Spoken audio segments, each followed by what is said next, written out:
features your 5-0 Golden Bears and the 3-2 Mount Vernon Mustangs. Coach Winter really has his team playing good football as we get into the grind of region play here on homecoming night. Yes, he sure does. And, the thing is, he was talking before the season, he said 3 games come to mind. Hebron Christian, we won that one. Eagles Landing won that one. Wesleyan, we won that one. Now it's a case of you got to keep chopping wood, take care of business, don't get caught up reading all your press clippings, and I'm the one guilty of writing, and just keep taking care of business. That's right. Just keep doing what you're doing, and I believe that's one of our keys for tonight. But let's talk about Mount Vernon's quarterback. He leads Region 5 in yardage and touchdowns. He's got almost 1,500 yards on the season, 18 touchdowns. He's 86 of 127, only 1 interception. Very efficient. Yeah, our secondary is going to be busy, but they have been effective. We got Ronnie Williams back there that's done a good job. Has got an interception or 2. Landon Cardian picked off a pass last week. We've got a good secondary, but for the second week in a row, they're going to be tested because, Wesleyan had a good quarterback last week that we looked at. And we were fortunate enough to keep him off balance all night. We're going to have to do that again today. That's right, and Blake Kittle is the quarterback for Mount Vernon. And also they have a big receiver, Andrew Douglas, 38 receptions on the year, 642 yards and 10 touchdowns. So he is going maybe a nightmare for this defense, but maybe they can get him contained. Yeah, I think one key will be to put pressure on him. A good quarterback is great when they don't have pressure on him. So our defensive front, which has done a good job. We've had, Griffin McInnes has done a good job of tackling for loss. Spencer Getz, Sam Aiken had an interception last week, and we're going to have to keep after him. That's right. And also the running back, Stefanik, he has been a really good force out of the backfield as far as catching for Mount Vernon. So that's going to be another key to lock onto if you're the defense. And another key to me is just keep doing what we're doing. Take the ball, run it down their throat, move the chains, run the clock. Last week, Wesleyan only got 2 possessions in the second half, the whole second half. Michael Cox up the middle, and then we complement it now and then by shooting Taekwon Alexander outside. Jack Felton can run it. Matt Davis, a quarterback, can run the option. Just keep the chains moving, keep the ball, and keep their quarterback on the sideline. And we want to mention this is the first ever varsity football game at Baker Field here on the campus of Holy Innocents. And there is a good crowd out. It is very hot. We're getting started early because we do not have lights. It's going to be a great football contest. A lot of folks have come out. And we just wanted to mention that this is a historic moment. Yeah, it's been electric all day at school, starting at 7:30 this morning with carpool. We've known since August it's been an all hands on deck. We knew it'd be a busy day. We don't know what to expect, but there's a lot of excitement. When you have a good football team, there's a little extra excitement at school anyway. You add that this is the 60th year of the school and the first ever varsity home game, and that just picks it up a little bit more. Absolutely. And it looks like Mount Vernon is going to receive the football here in the first half to get things started. Let's go over the keys to the game. We kind of mentioned some. For the Bears, stay ahead of the chains if you're the Bears. You want to stay ahead of the chains. For a team that likes to run the football the way they do, you do not want to get behind and down in distance. Yeah, we're a team that's not engineered for 3rd and long. We like to have our 2nd and 5, 3rd and 2. With our Michael Cox territory, we're, 3rd and 10 is not something we want. So big first down plays and just keep possession of the ball. And also don't get beat deep. Andrew Douglas, a really good receiver for Mount Vernon. He's going to be a player to watch. And also, like we said, just keep doing what you're doing. If you're the Bears, just run the football with Cox and company, and everything should take care of itself. Play good defense. Yeah, and then just looking at in the next week. We go out down to Strong Rock, maybe getting ahead of myself. In 2 weeks, we got Trinity Christian. But one thing to note, if we pull a win today, that'll mean we'll have avenged 4 of last year's 6 losses. Yeah, that's incredible. So if we can, can't get ahead of ourselves. We got a talented Mount Vernon team. But, the Hebron, Eagles Landing, Wesleyan, that's 3 losses right there. Right. This one. And then, of course, looking ahead, Trinity Christian beat us in a close one. But first things first. Yeah, just one game at a time. Looking back to last week, a win 31-0 over Wesleyan, snapping a 5-game losing streak. And that's an incredible feat. Beat the number 1 team in single A, I believe, the week before that. So they have certainly been on a roll. Yeah, and it's amazing that they were able to re-elevate after beating Elka. 2 weeks in a row. But they did it, and they did it in high style. So to come up with a big win over Wesleyan like that after the huge overtime win at home, it's been so far so good at the midway point of the regular season. And we are getting set for kickoff here. Peter Wanke is teeing it up. Back deep we have number 6 for the Mustangs, and Andrew Douglas, the receiver we talked a lot about, and also Parker Carmen. You're going to see a lot of him. He plays wide receiver and running back.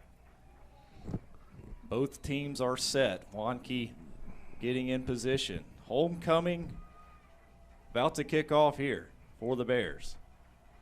And there's the kick. Kind of a short directional kick. Oh, man's going to take it, and he's going to bust through and get to about the 32-yard line. And we'll get a first look at their top quarterback and their receivers and our secondary, and see if we can get them off the field quick. And Blake Keitel is quarterback, number 18, the junior. And in the backfield, it looks like they're going to start with number 38 at running back, and I believe that is Skyler. I think he's on my roster twice. Yes, he is. He must be good. Stefaniak. I don't know how to pronounce his name. That'll be fun tonight. And shotgun formation, 2 to the left, 1 to the right. Running back goes out wide. Drops back. He's looking. He's under pressure. He's trying to get around and throw the football. He gets one away and gets up the sideline. A good catch that time by number 8, and I believe that is Holiday. Yeah, it looks like we had him dead to the water behind the line, but his right arm was free, unfortunately for us. It turns into a 9-yard gain. A 9-yard gain on the play. Ball will be placed at the 43-yard line, and that was a very athletic play on part of Keitel. Yeah, it sure was. Extending the play is the way they always talk about it, because we had 2 or 3 men, and unfortunately our secondary had came in thinking the play was over. Right. And we're pretty fortunate they only gained 9 out of it. Absolutely. He had a lot of space to run down the sideline that time, was Holiday. And here we are, 2nd and 1. A good start for Mount Vernon so far early in this game.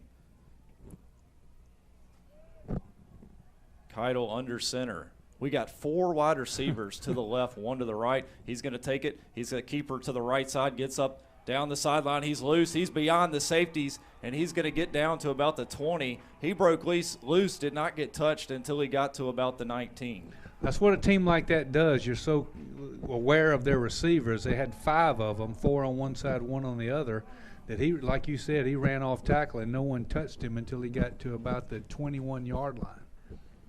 A gain of about 60 yards on that one. And a good start so far for Mount Vernon and the Mustangs. They're going to come out again. We got 4 wide receivers to the left, 1 to the right. Keitel under center. Drops back. He looks right. He's going to throw into the end zone and incomplete. Good coverage that time. Can't see who that is. Looks like number 4 in coverage. And that is Leighton Dixon. Leighton Dixon came up huge 2 weeks ago when Eagles Landing had a 4th and 7, and he knocked the pass away to get Eagles Landing off the field. Of course, every possession was huge in the second half in that game. It should be 2nd down here. Was there a must have been a penalty. Okay, I think there was a penalty. Yeah, that's what I'm saying. Maybe a false start. Okay, back them up 5 yards. So ball will be placed at about the 29-yard line. 1st down and 15 to go. They line up like a flag football team almost. They got people wide everywhere. They have down linemen at the 30 on the near sideline, and then they have 2 at inside the hash marks. Interesting formation. It's really hard when you run formations like this to make sure that you're legal if you have not practiced it a whole lot. So 1st down, 15. Keitel drops back. He's going to hand it off up the middle. Goes Carmen. He gets nothing. Good defense that time. I believe he was brought down by number 6 and Griffin McInnes. Griffin had a good game last week as well. Had a couple tackles for loss. He's one of our seniors. As you said, no gain. No gain on the play. Going to be 2nd down and 15. It seems as if the Bears defense usually stiffens in there on into the end zone or their side of the field. And we're in a shotgun formation. Trips left, man in motion. They're going to roll right. He looks left. He's going to throw it. Got a man open behind the defense. Number 4, all alone, running into the end zone. Alex Van Landingham with a nice play and a gain of about 28 yards for the touchdown. And he was all alone. Little misdirection. Everybody went one way. He looked back to the left, and there wasn't a cornerback within 5 to 7 yards of him. Once he caught it, it was basically just a matter of jogging 15, 20 yards into the end zone. And a big touchdown pass from Keidel to Van Landingham, a 28-yard touchdown strike here in the first quarter. 7-0 Mustangs on top here on homecoming.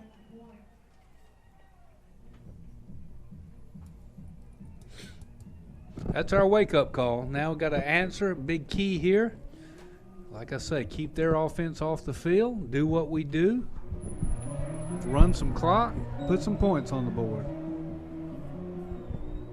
Yeah, Keidel to Van Landingham is the first strike in the game, first drive. A good start for the Mustangs as they're up 7-0 in this one.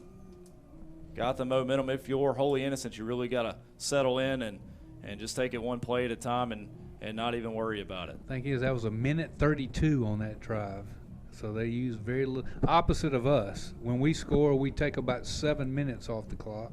They took a minute 32, but they got the job done. Little good run by the quarterback, and then that misdirection pass right there.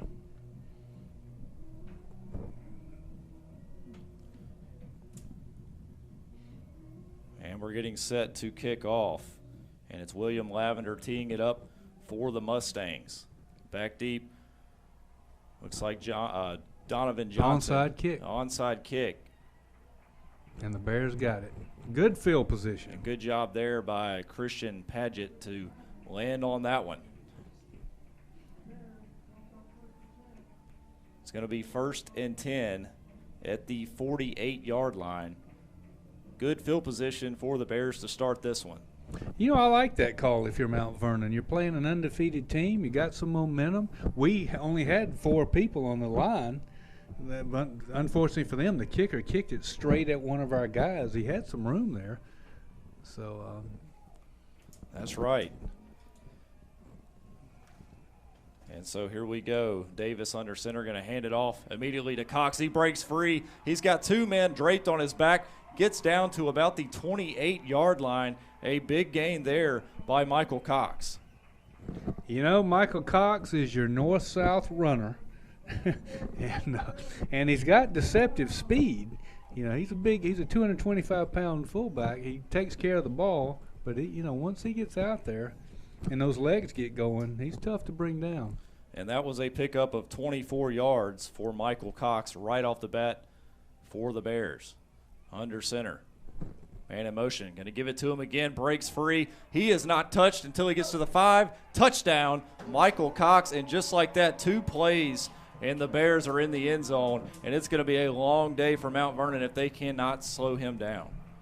I was talking about how quick their drive was. Our drive was 28 plus 8, 36 seconds. Yeah. So at 9:52 in this game, the Bears answer back with a 24-yard or 28-yard touchdown run from Michael Cox.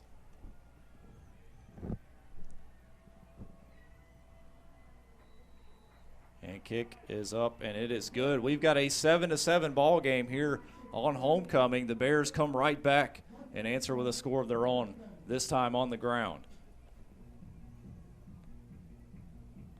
You know, with scoring like this, with a long halftime, we may run into darkness. That's right. Yeah, we are I guess kind of our backs against the wall or pushed for time, rather. Need to get this one in, but I'm sure we've got time. Yeah.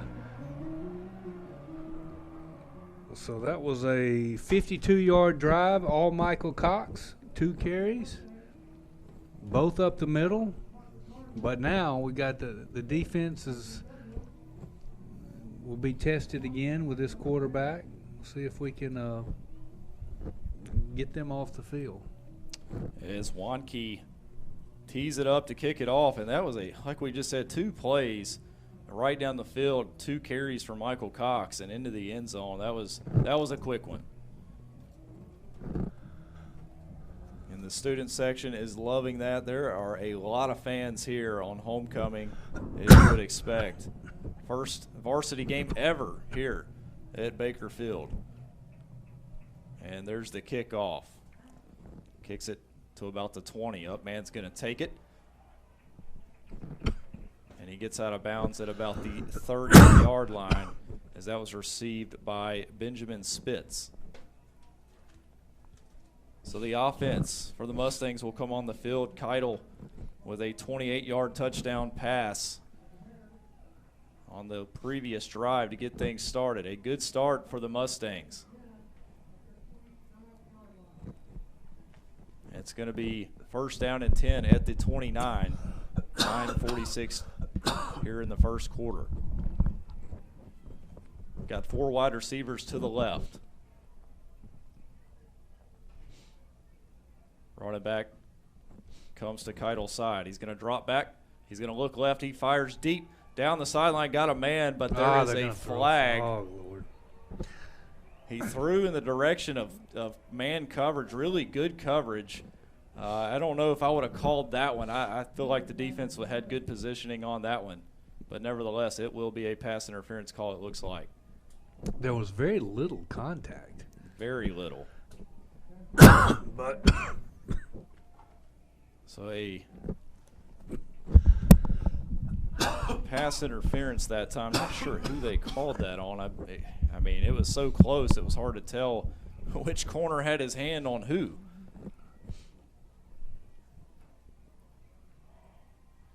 And it will be first down after the penalty. Ball will be placed at the 44-yard line of the Mustangs. First and 10.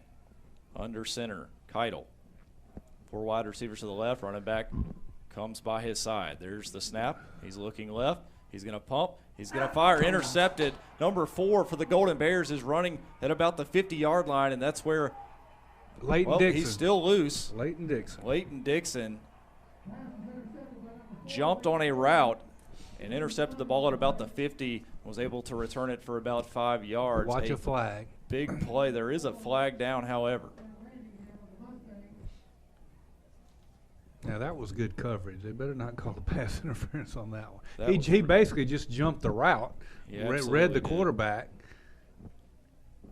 Leighton Dixon, a heads-up play, jumped the route, able to get on that one, but it looks like, I believe it's going to be against Mount Vernon. It's against or maybe it's an after the play, so they'll back up the offense and Davis and company.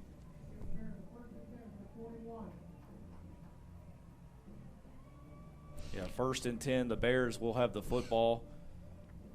Might have been a holding after the interception. So first and 10, ball at the 41-yard line of the Bears.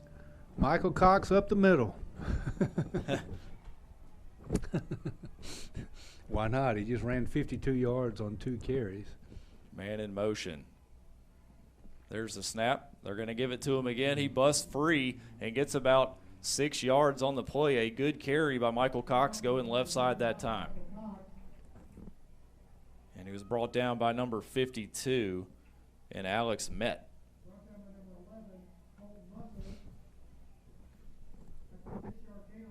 Six-yard gain on the play. Ball is at the 47-yard line. This is what we want, the second short, second manageable. You got the backs we have, 2nd and 4. That's what a wishbone. There's the give. Coming right side. Here comes Cox. He rumbles his way across the 45-yard line And he's at about the 42, and a 12-yard run again by Michael Cox. And number 83 with the tackle, and he is not on my roster. And another Bears first down here. A good drive so far. Davis under center. Cox behind him. He's going to hand it to him again right up the middle, and he's rumbling his way forward and breaks a few tackles and gets to about the 35-yard line, and that's another big gain for Michael Cox. And when you can get 6 yards in an offense like this, it is huge. That's what we said, staying ahead of the chains, and when you can get a chunk of yards like that, it certainly helps your cause. Yes, it does. And every now and then you get the defense keying on Cox. We've got the speed of a Tyquan Alexander that we can kick it outside, and Matt Davis, the quarterback, can kick it outside. You just got to wonder when that's coming. Yeah, that's coming against us, unfortunately, because he may go to the end zone. There's a flag down. Davis kept it this time. He's at the 5 into the end zone, but it's going to be brought back, I believe, either illegal motion formation or false start. Yeah. Illegal motion. Something was not right in that. And they will bring it back and back them up 5 yards. Well, I called the play right. But you got to do it legally. Got Nostradamus over here predicting things. You could say Nostradamus. Yeah, actually. there you go, Nostradamus. But anyway, yeah, unfortunately, it was a good call, though. We did, no doubt. So it's going to be second down at about 9 yards. Ball is placed at about the 41-yard line for Davis and company. Davis goes under center. He's got Cox behind him. Also back there is Hunter Hawk, and they're going to hand it off to Cox. He's going to go left side this time. Gets to about the 34-yard line. I believe that's going to be good enough for another Bears first down. And that's an 11-yard gain. Yes, should be. Yes, first down. It's what we've done all year. Move the clock. Keep their other star quarterback standing in front of us on the sideline. He can't hurt us from there. And then put up some points to finish the drill. Davis under center, 1st and 10. Ball at the 31. They're going to hand it off. Cox once again busting his way through. And once again, a huge gain. It gets about 8 on the play, maybe 9. Brought down by number 52, and Alex Met, the senior. Cox, Matt Davis has got those quick little feet. He makes that quick cut because the hole's not there very long, but he doesn't need very long. It's going to be second and short. Second and about 2. Cox behind Davis. There's the give. They're going to give it to Cox. He goes left side. That time the defense, I believe, brought him down before he could get to the first down marker. It looked like he had it, but from this angle, it looks like he's about a yard short. So a good, tough defensive play that time for the Mustangs. Best way to get Michael Cox down is hit him before those legs get churning. That's right. Once they churn, he's going to go 3, 4, 5 yards. He definitely gets his momentum going, and he is extremely hard to bring down. Reminds me of Jerome Bettis. There you go. 3rd and about 1. Drops back. Davis rolls left. He tries to dance around. Nowhere to go that time. Kind of maybe have been I think it looked like a busted play. Dropped back to give the handoff. There was nobody there. He tried to take it around the left side, and the Mustang defense was there to bring him down. 4th and short. And that's the beauty of it. If you can stay ahead of the chains and get in situations like this, 4th and short with this type of offense, it's almost automatic. 4th down and 1. Davis going to give it to Cox up the middle. He's going to have the first down, and he's going to rumble his way to about the 18-yard line. A pickup of about 3 or 4 on the play for a first down. And Alex Met there on the stop. 5:36 here in the first quarter. It is a hot one, 7-7. Bears knocking on the door here trying to get the go-ahead score. After 2 quick drives, this is more a stereotypical Bear drive. This is how the Bears want to play. There's the handoff. Cox once again. That time. There's a flag, yeah. False start. Yeah, it's going against us. Back them up 5 yards. Penalties were something that hurt us a lot last year. Hasn't been a big problem this year, but we have had a couple early now. Ball is at the 22-yard line. Going to be 1st and 15. I believe about the 8-yard line would be the first down marker here. Under center, man in motion. Going to pitch it. Going to go left side this time, and he breaks it out and gets about 3 on the play, and that was number 21 and Jack Felton. Jack Felton's one of our utility guys. You'll call his name on special teams, on defense, on offense. He's kind of a good guy to have. Good play, Jack Felton on the pitch, getting some work in this ball game. Going to be 2nd down and 11 here for the Bears. Cox in the backfield.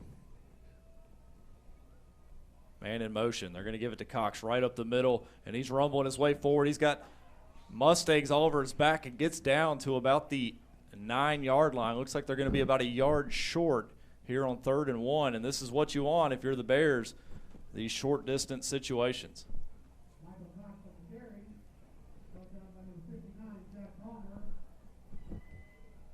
Yeah.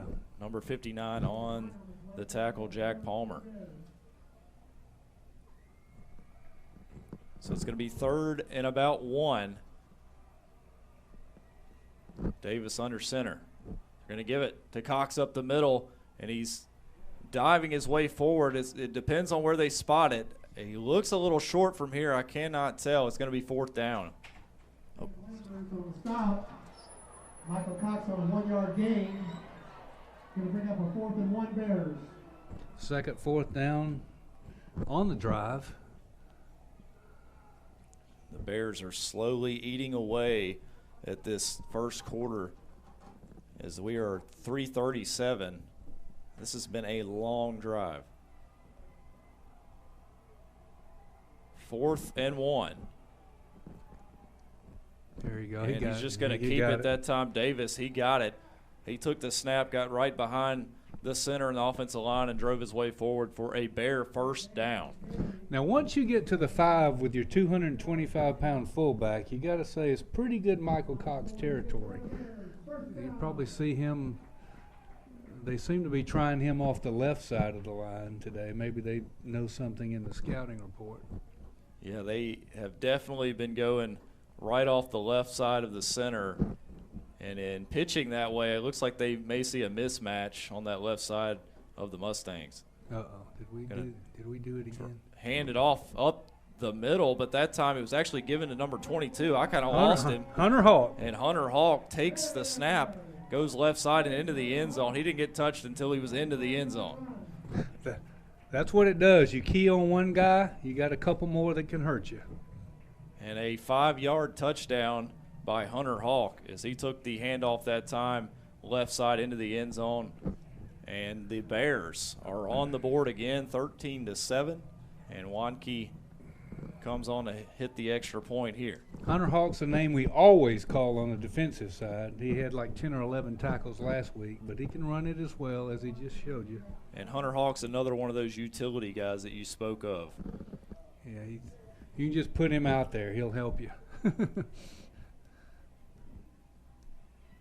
And Wanke's point after is up, and it is good. It is 14-7. Bears take the turnover and capitalize on it. Up by 7 here, 2:51 here in the first quarter. A 5-yard touchdown run by Hunter Hawk. Hunter Hawk is committed to Washington Lee, I believe, to continue his football days. All right. Always good to hear that these guys already have a plan and have some schools looking at them. Yeah, I say this every week, but Hunter Hawk's just a kid that just loves to be on the football field.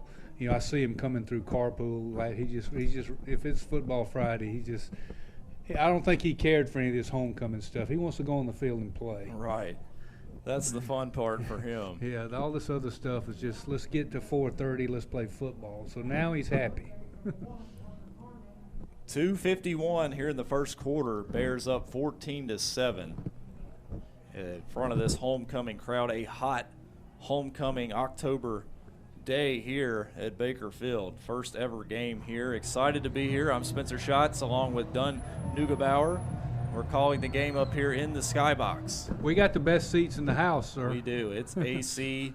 Yeah. I feel bad for the people that are in the sunlight right now.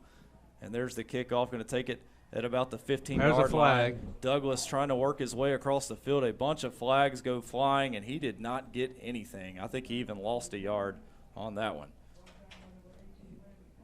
Should be a holding or maybe even a clipping call on this one. Yeah, the flag came early, right when he changed directions. And Douglas on the return fighting his way. Did not get a whole lot. And then add a penalty to that. And that's going to be bad field position for the Mustangs here on this drive.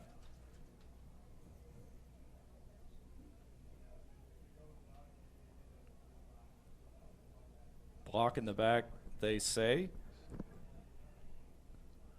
Also a holding call. Block in the back is going to be declined, and they will accept the holding. It will be first down at the 10-yard line for the Mustangs. So Keitel and company back on the field. They love this 4 wide receiver to the left formation.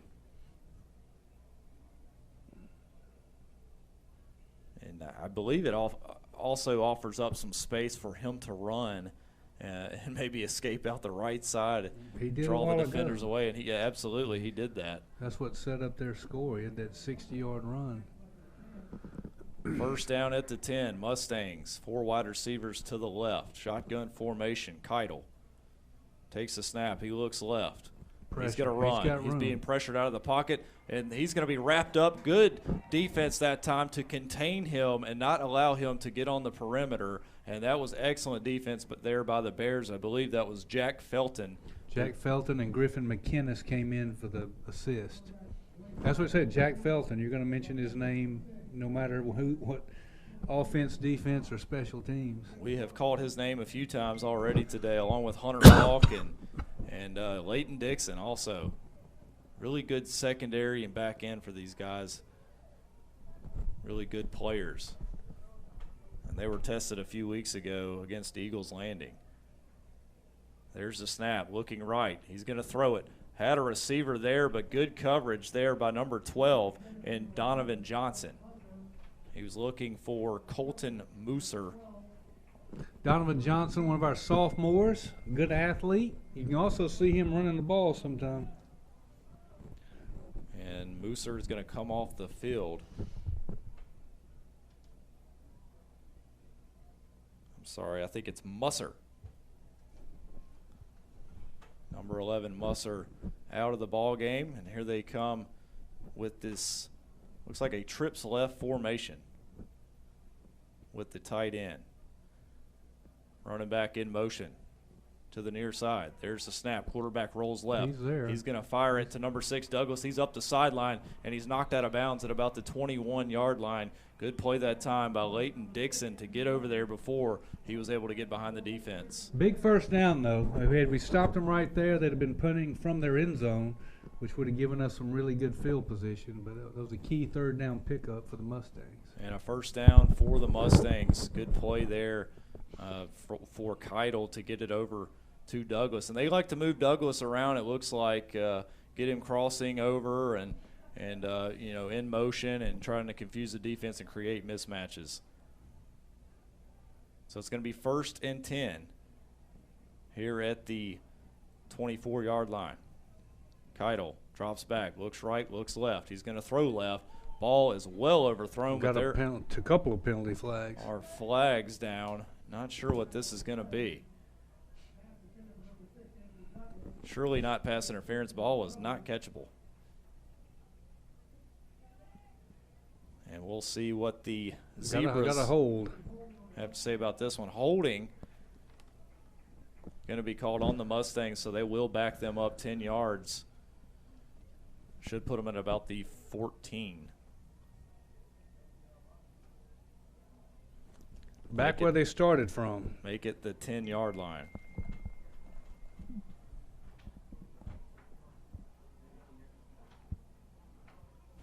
So it's going to be first down. First 20. Yeah, at least. 1:37 to go in the first. 14-7, Bears on top. Mustangs got a first down, but things are starting to go backwards. Man in motion. Drops back. Quarterback looks left. He's going to throw it down the sideline, looking to get it to number 4. Good coverage that time, trying to get it to Van Landingham, and he was covered up that time by Bo Maxwell. Bo Maxwell, one of our juniors. And that time, Keidel didn't have a whole lot of options, was trying to get the one-on-one matchup down the near sideline, but good coverage that time by Maxwell. And as we talk, this secondary for Holy Innocents is just getting better and better every week, and they have already shown that they can defend against teams that like to throw the football. It's going to be second down and 20 here for the Mustangs. 4 wide receivers to the right. Keidel brings the running back to his left side, drops back. He's looking right. He's under pressure. He rolls out. He's looking. He's still running up the sideline. He's going to throw it, and it's going to be almost picked off there by number 4 in Leighton Dixon. Leighton Dixon coming up big again. And Keidel was immediately under pressure, rolled right that time. Looked like he was going to keep it, and then he threw it as he got to the line of scrimmage, almost an interception. So it's going to be 3rd and 20. Yeah, why have they not moved the markers? They've thrown 2 incomplete passes. There is a maybe, meeting going on. Oh, maybe the penalty. Across the way. Yeah, that play went over on the pin. Okay, my bad. And it's going to be 3rd down. They have not changed the down yet, but it should be 3rd down.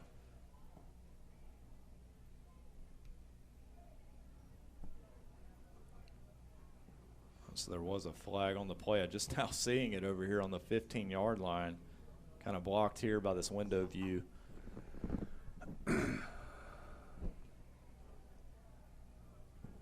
Still trying. Whatever it is, we look like we're going to decline it. We had the incomplete pass. We still got 2nd or 3rd and 25. Looks like longer than 25, but staff meeting by the refs. Yeah, it looks like the Bears are going to decline it. Trying to figure out where to place the football. Looks like he was over the line of scrimmage when he threw the ball. Oh, I believe was the penalty. Yeah, so the PA, yeah, there we go. It is 3rd down. You're right. 2 incomplete passes. Get a big stop here. Should get good field position. Maybe add to the lead. So it's going to be 3rd down and 25 here for the Mustangs. They've got to get to about the 34-yard line on this one. So Keidel, shotgun formation, 3 wide receivers to the left. Tight end lined up to the right. Still waiting on the whistle. Come on, refs. It's going to get dark. There you go. So 3rd and 25. Keidel, man in motion. Douglas. Keidel drops back. He's looking left. He's going to throw it. Got a man crossing over the middle, and it's number 4, and he's loose. He's at the 30, and he's hit it about the 35-yard line. That should be good enough for a first down. We'll see where they mark it. Looks like they're going to mark it right at the 35. So a first down, a big play on 3rd and 25, getting it to number 4, Alex Van Landingham, who has a touchdown in this ball game. Tackled out of bounds by Jack Felton. And there's another one of those crossing plays where they had Douglas in motion. Defense was watching number 6, and there was not a lot of help on Van Landingham. Shotgun formation. There's a snap. Rolling right is Keidel. He looks left. A little screen play. Has help. Oh, but he's loose. Number 22, Hunter Hawk, came flying in to make the play, but able to make the miss was Carmen. keeping his feet moving, good balance that time. He didn't get a whole lot, but good play that time by Hunter Hawk to contain him. Slowed him down. About a 1-yard gain on the play. Going to be 2nd down and 9 here at the 36-yard line.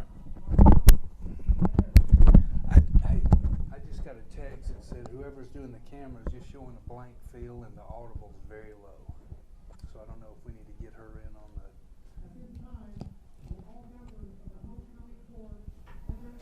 Please report to the Ma'am? fence on the track closer to the I just got a text that said.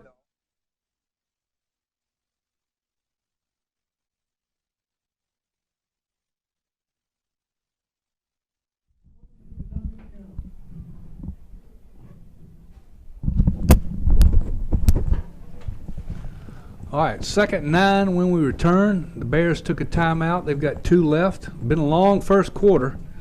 21 points, a lot of passes, a lot of clock stops, a few penalties as well.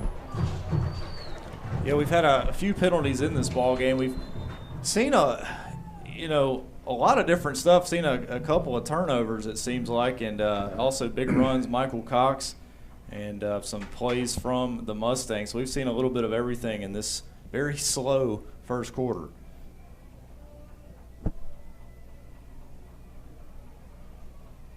So it's going to be 2nd down and 9 at the 36-yard line.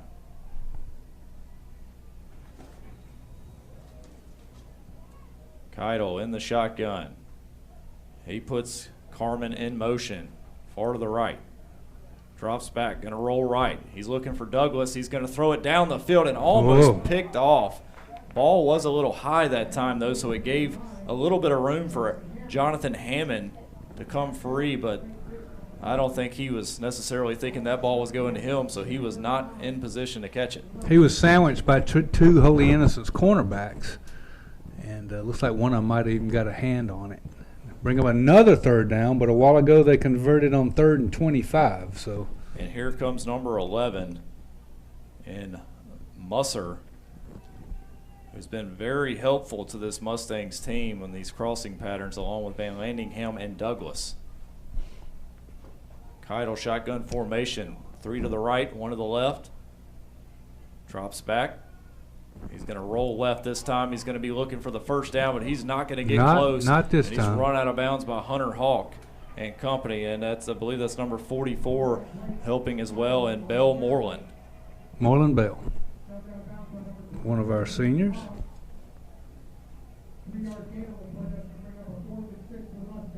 Fourth and long 6. See what they're going to do here. Looks like their punter's coming on. And that's going to be the end of the first quarter. And it's going to be 4th down when we come back to the second quarter. 14-7, the Bears on top of the Mustangs here on homecoming. Good quarter. Our defense knows that they're going to be busy tonight, but the answer for that is what we did on our last drive. We used up about 6 minutes after those 2 quick drives, and the Bears I don't have the stats on how they used over half of the first quarter on their 2nd touchdown drive that Hunter Hawk finished on his 5-yard run. That's right. They took advantage of that Leighton Dixon interception and drove it all the way down the field with Cox and then handing it off to Hunter Hawk and getting into the end zone. And so far on the ground as we expected, and maybe a little early surprise with the Mustangs trying to get the momentum. Got a touchdown. And then immediately tried to kick an onside kick to keep the momentum. And, hey, why not? You're playing against a very good undefeated Bears team right now, so you got to do whatever you can do.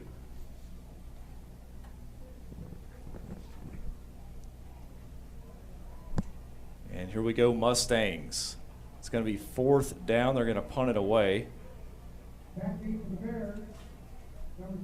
And number 7, Taekwon Alexander, back deep to receive this one. It looks like Van Landingham is the punter on for the Mustangs. Alexander standing at about the 22-yard line. Van Landingham will take this one at the 26. There's the kick, a nice punt. Going to be taken by Alexander, going to go left side, and he's tripped up, ankle tackle that time by number 9, Jonathan Hammond. I feel like Alexander could have taken that one a long way. Yeah. He had that one game because once the speed he has, if you give him some green, he'll make you pay. But good field position at the 39. Nice shoestring tackle there by Hammond on Alexander, and ball will be placed at the 39-yard line of the Bears. Matthew Davis and company back out for another drive, up 14-7, 11:50 here in the second quarter. Davis under center, Cox behind him, man in motion is Alexander. They're going to pitch it to him, far sideline, looking for a block. He gets loose, breaks a tackle, gets across the 50 at about the 49-yard line, where he is wrestled down by Hammond.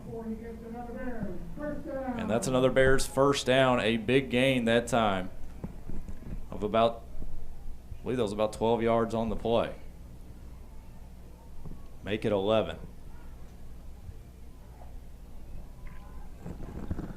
Ball at the 49 in Mustang territory.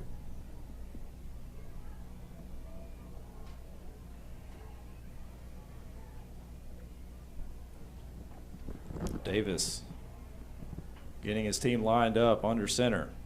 There's the give. Cox goes right side that time. Not a whole lot of running room, and he's met and brought down by a host of Mustangs for about a yard on the play. They did what they had to do. They hit him before he got the legs chugging, and he managed to fall forward for a yard, but they got to him quick.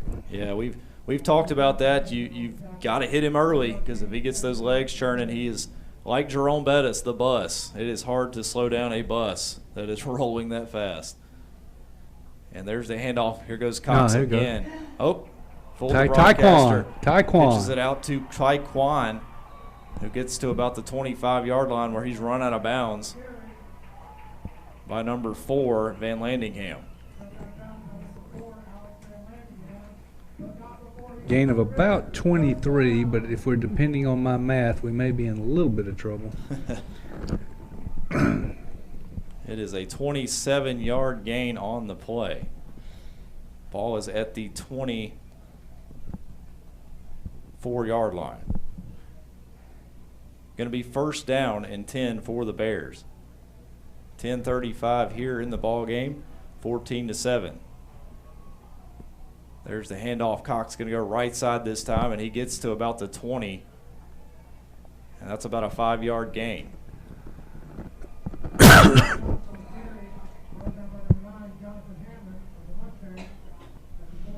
The Bears just slowly eating away at this clock and shortening the game, controlling the tempo, and this is how they want to play.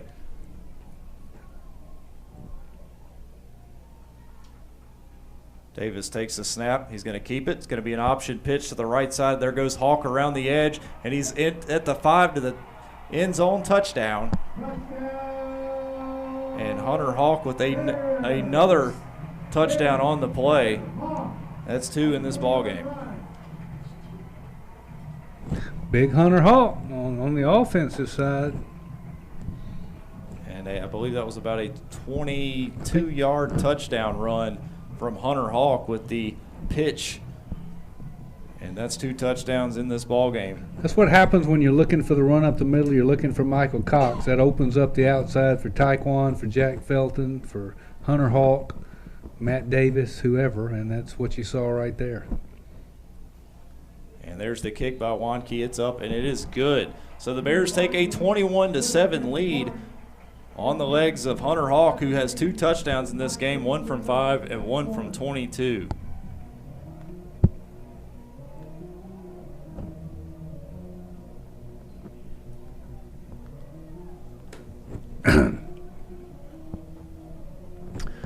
(21-7), 9:53 left, first half. Homecoming Friday, maybe a pretty long halftime, but we're in the air conditioner, so we can handle it. Yeah, this is we are definitely spoiled up here.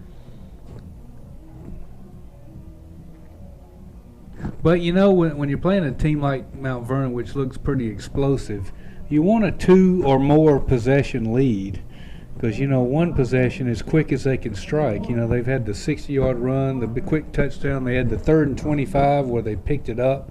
They can gain a lot of yards in a hurry. So, to me, I'm resting easier if we're 2 or 3 possession lead ahead of them. That's right. And so far in this game, the Bears controlling everything. Getting some turnovers on defense. Driving down the field, long, methodical drives consisting of a lot of Michael Cox and Hunter Hawk so far in this one. 21-7. And Wanke kicks it off back into the end zone, and that's a touchback. 9:53 here in the second quarter. It's all Bears. And it's going to be 1st and 10 Mustangs. As Blake Keitel comes back onto the field trying to get something going here to try to cut into this lead.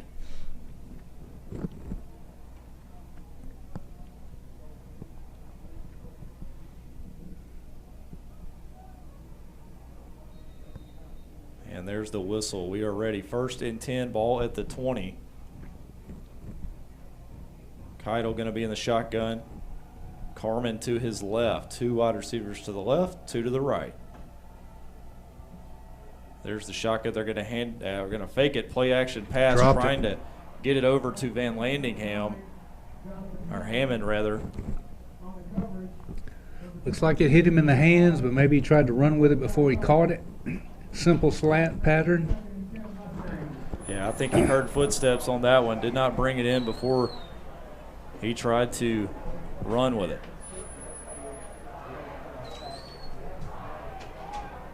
It's going to be 2nd and 10. And that was another slant route. They like to do these little slants and crossing patterns to try to confuse the coverage. There's the shotgun. Going to play action again. This time he's going to run. Goes left side, and he's stood up by 2 Bears. He only gets about 2 on the play. And Keitel was hit pretty hard on that one. Landon Cardian, one of our big 6'4" juniors, good athlete. Also one of our good receivers. And good play there by the Bears to keep Keitel contained. He showed earlier in the first quarter that he's got some legs, and when he gets loose, he is tough to track down. Here we go, 3rd and about 7. Shotgun formation, 3 to the right, 1 to the left. Drops back, looks left. He's under pressure. It looks like he's going to try to scramble, but he throws it deep, he's looking so open for a man down the field. He's wide open, and it looks like it's going to be Carmen. 10-5, touchdown. A wide open Carmen escaped down the sideline. Hunter Hawk beside himself. Could not believe that the quarterback, Keitel, was able to escape the pocket that time and throw a deep pass, and that is a huge play on 3rd down.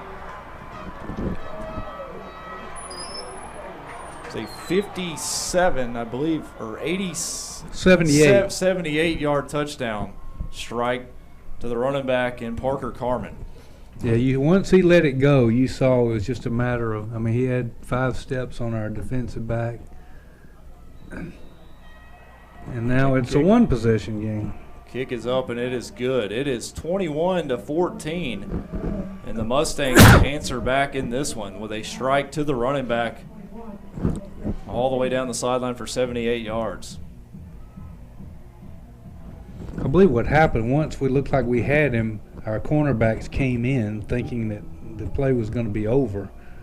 And then once he extended the play yet again, Keitel just turned it loose. Yeah, he's very good at extending plays, Keitel is. He showed that in the first quarter and did that and got a big gain and set them up for a touchdown. And then right there you saw it. You think you have him down, but he is able to MacGyver his way out of tackles and throw the ball down the field. .847 here in the second quarter. Mustangs only trailing by 7 in this one so far.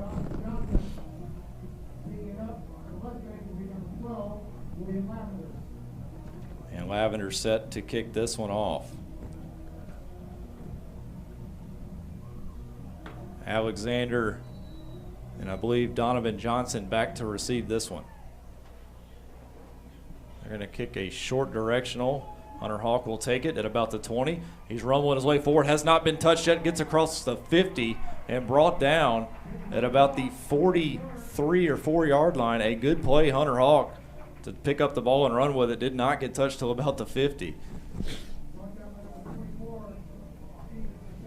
Good field position for the Bears on this one. Going to start at about the 44-yard line. Let's eat some clock. Finish the drive.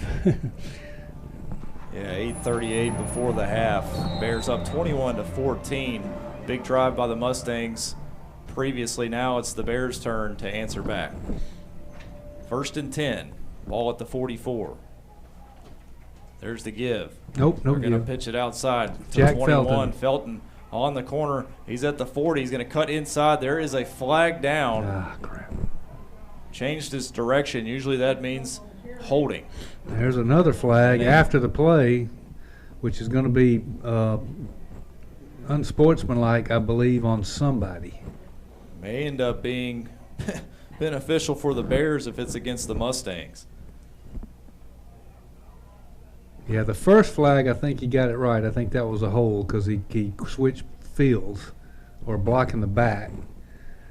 But something happened after the play, which caused another flag. Now there's the hold. So got a holding on the Bears. There's the unsportsmanlike. There you go. Personal foul. You got it. You got it. So that is going to be a first down automatically, negate the holding penalty, and the Bears come away with more yardage on that one from the personal foul from the Mustangs. Down to about the 33. Ball will be placed at the 33-yard line, and it will be 1st and 10 for the Bears. Davis goes under center, Cox behind him, along with Felton and Dixon. There's the handoff. There goes Cox right side. He's busting his way through the line. He's brought down by number 5, Andrew Douglas. Picked up about 4. And a 4-yard gain on the play for Cox.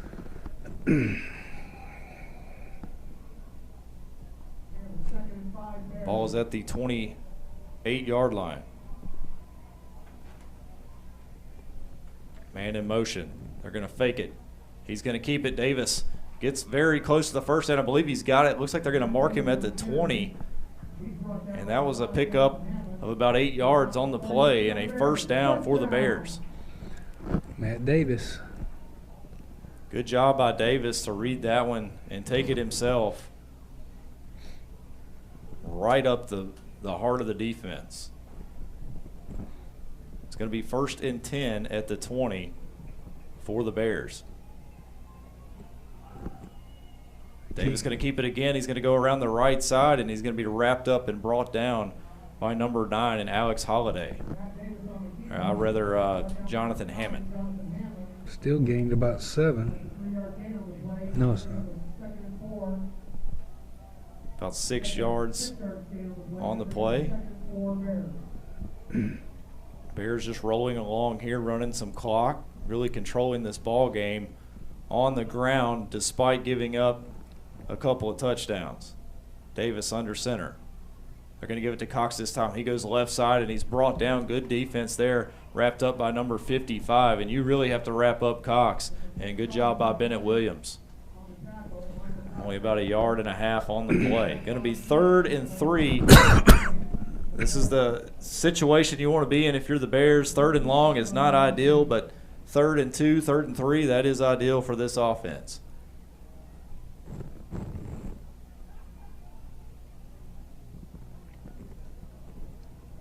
And Landon Cardian checks in, number 18 for the Bears. And here we go. Davis under center. Man in motion is Felton. He's going to keep it. Davis does. They're going to pitch it out to Felton. He's got the first down. He's at the 10-yard line where he's pushed out of bounds. Looks like the first down marker was at the 11. So, yes, he picks up a first down, and the Bears are in business once again. Good job by Felton.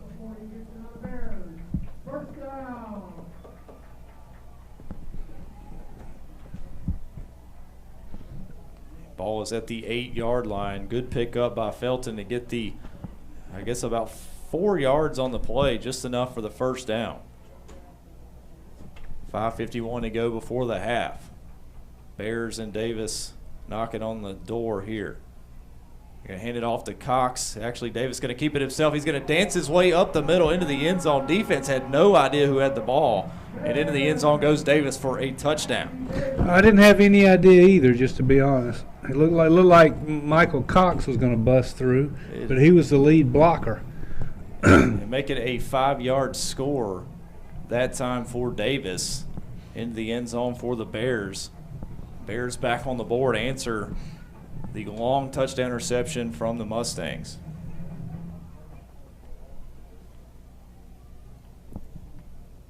Wanke on to kick the PAT. Kick is up and it is good. 28-14, Bears answer back here on homecoming. 5:44 to go before the half.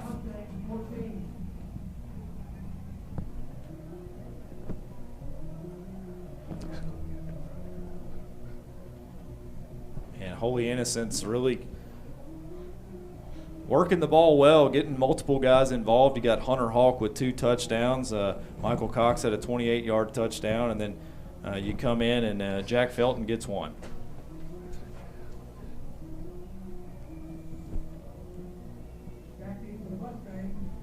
And back for the Mustangs is Parker Carmen, and also number 6 and Andrew Douglas, who has been rather quiet in this game, the leading receiver for this passing attack. But they've done a good job of using the other ones. Maybe we're focused on him because they've, like you said, simple slants, misdirections, and that's right. Had some success there. They've been moving him around, and it's really distracted the defense. All their focus is on him, and then they forget about guys like Van Landingham and others. Parker Carmen to be one.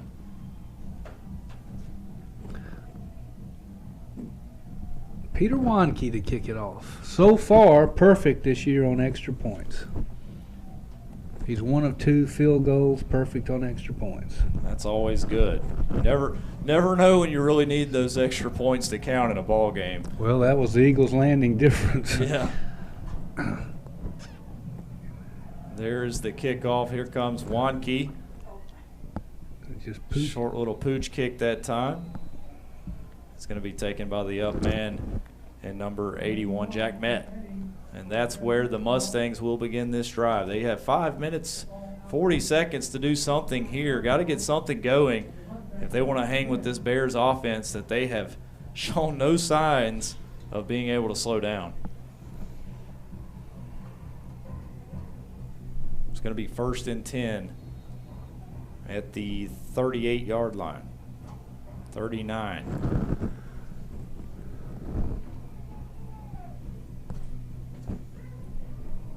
Pretty big crowd here. Got them all the way around the field.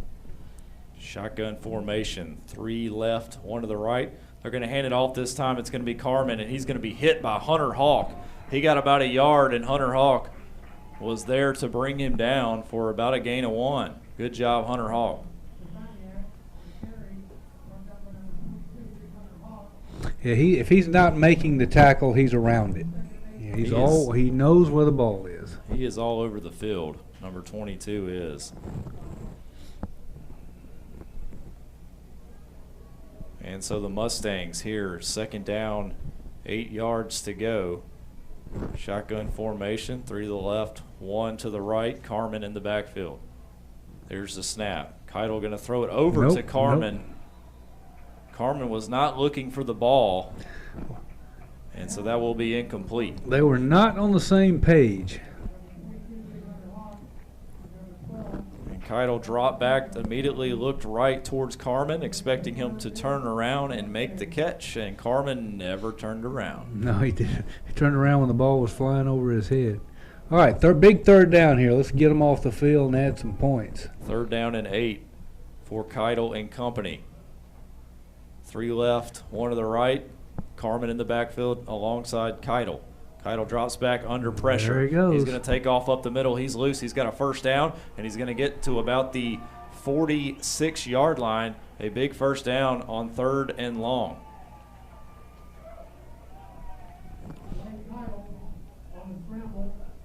And Keitel has proven he's dangerous with his feet.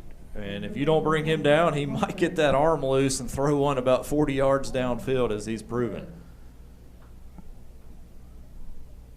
4:35 and ticking here in the second quarter as the Mustangs are on the march now in Bear territory. It's going to be 1st and 10. Keitel going to play action, going to keep it this time. He's at the 40. He's loose. He's down the sideline at the 30, where number 12 brings him down, and Donovan Johnson, another big gain that time for Keitel.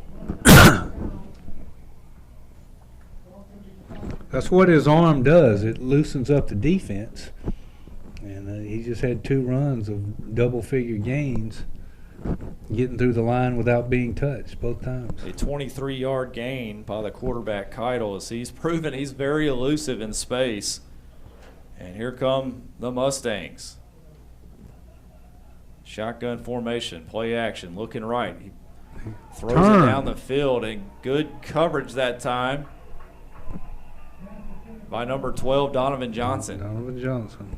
And they were looking for Colton Musser that time. I was hollering at him to turn because the coverage was very good. It was. If he turns, maybe he's got a shot at picking it off. And it looks like the Mustangs are trying to get some one-on-one matchups. They have not tried to throw it Douglas's way a whole lot. They've been kind of using him as eye candy, but you know, we may see some one-on-ones with him, but definitely going to get some safety help over there as number 4, Leighton Dixon. Hopefully going to get some help here from Bo Maxwell. Looks like they've locked him down pretty good this game. And there there's he goes the fake, again. and there goes this is much better. Keitel up the middle. Flag comes out.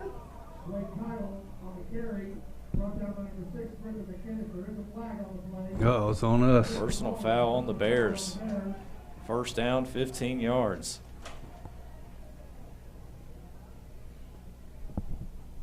.339 here before the half. Mustangs quietly coming down the field in good field position in Bear territory, looking to punch one in before the half. Ref marking off the penalty.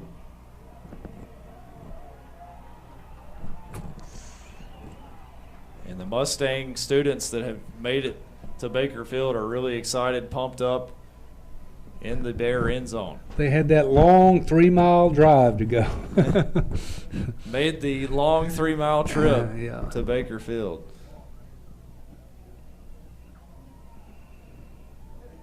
It's going to be 1st and 10 at the 18-yard line.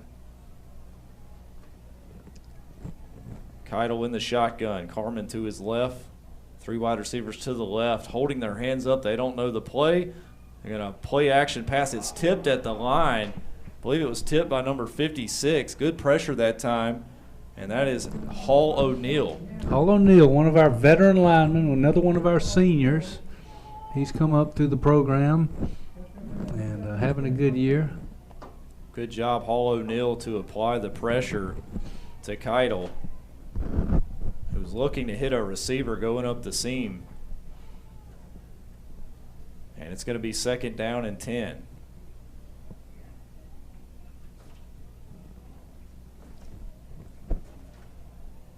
Three wide receivers to the left. Carmen in the backfield. Tight end to the right. Carmen goes wide. Drops back, looks right. Got too much time. Looks to run. He's going to go left, and he's going to throw it into the end zone, almost a touchdown, but there's going to be a flag. I believe this is going to be on the offense. Kind of looked like a push-off. That's what I saw. From my angle. That's what I saw, too. Let's see where they're pointing. But trying to hit Jonathan Hammond in the corner of the end zone. And he sent number 18 and Landon Cardian flying trying to get to that ball. It looked like he was boxing him out in basketball with a little push. I hope you're right.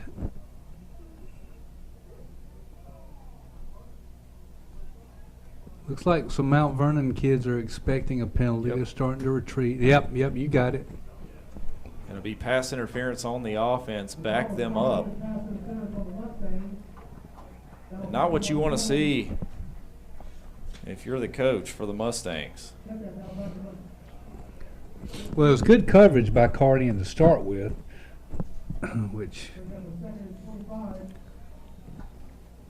Yeah, good coverage by Cardian. And he got pushed, or he definitely could have intercepted that one, it looked like. 3:13 to go before the half. Mustangs coming down the field in one of those funky-looking formations again. They've got 3 down linemen across the field on the 30-yard line.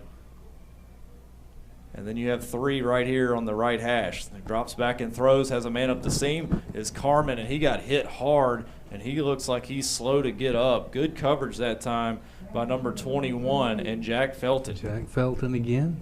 Carmen is down. I think he may have had the air knocked out of him, almost clotheslined by Jack Felton as he came across. And he was definitely hearing footsteps as he was trying to make that play down around the 6-yard line. And the training staff out attending to Parker Carmen.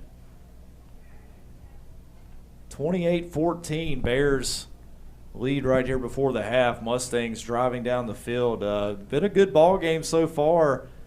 Bears have really controlled the ball on the ground as we expected. Defense has seemed to be vulnerable at times, but have stiffened and turned this Mustangs team away a few times, and that's really been the difference in the game. Yeah, Mount Vernon has shown us they're very explosive. You know, we've got them in. We had like right now, we got them in a 3rd and a hole, but this will be four down territory for the Mustangs. So the way they got a 3rd and 25 a while ago.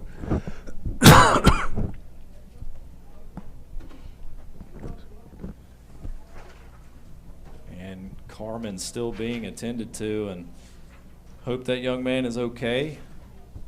Training staff out. Let's talk about Region 5, Single A here. Holy Innocents at the top so far, 2-0 in region play, and it looks like followed by Trinity Christian and Strong Rock Christian and Wesleyan, who the Bears defeated last week. There you go. Good to see him up. Looks like he's walking pretty well. Always good to see. Yeah, coming off the field is Carmen. But Holy Innocents leading the region so far, and it's just a good sign of beaten a lot of odds, and this year have come back and gotten some revenge on some teams that were not so kind in the past. Snapping that 5-game losing streak to Wesleyan last week was a good sign. Beating Eagles Landing Christian. And just taking care of business so far, and rolling along in this one, trying to keep playing hard in region play.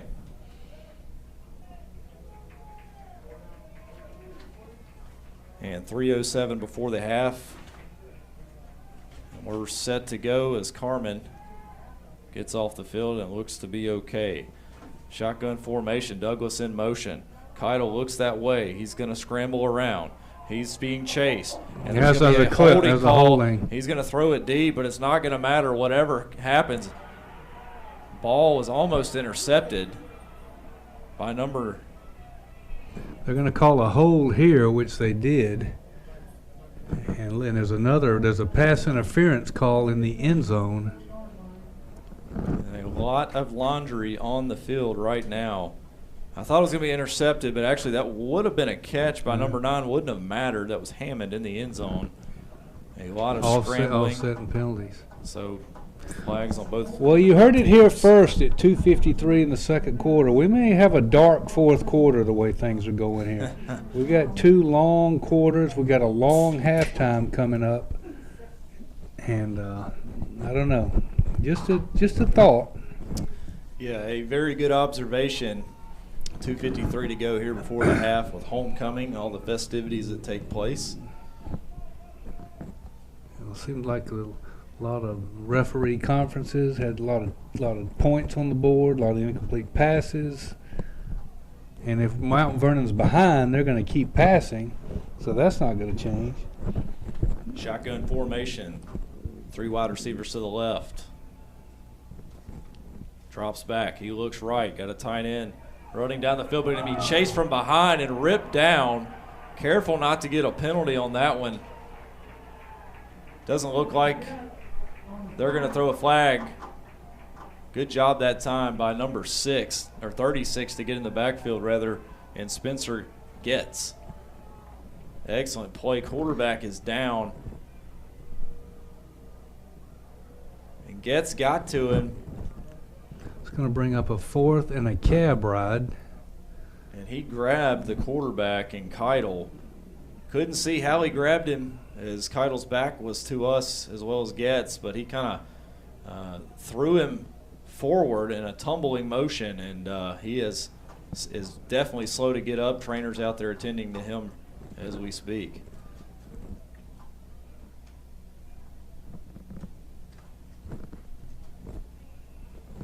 And now there's another flag.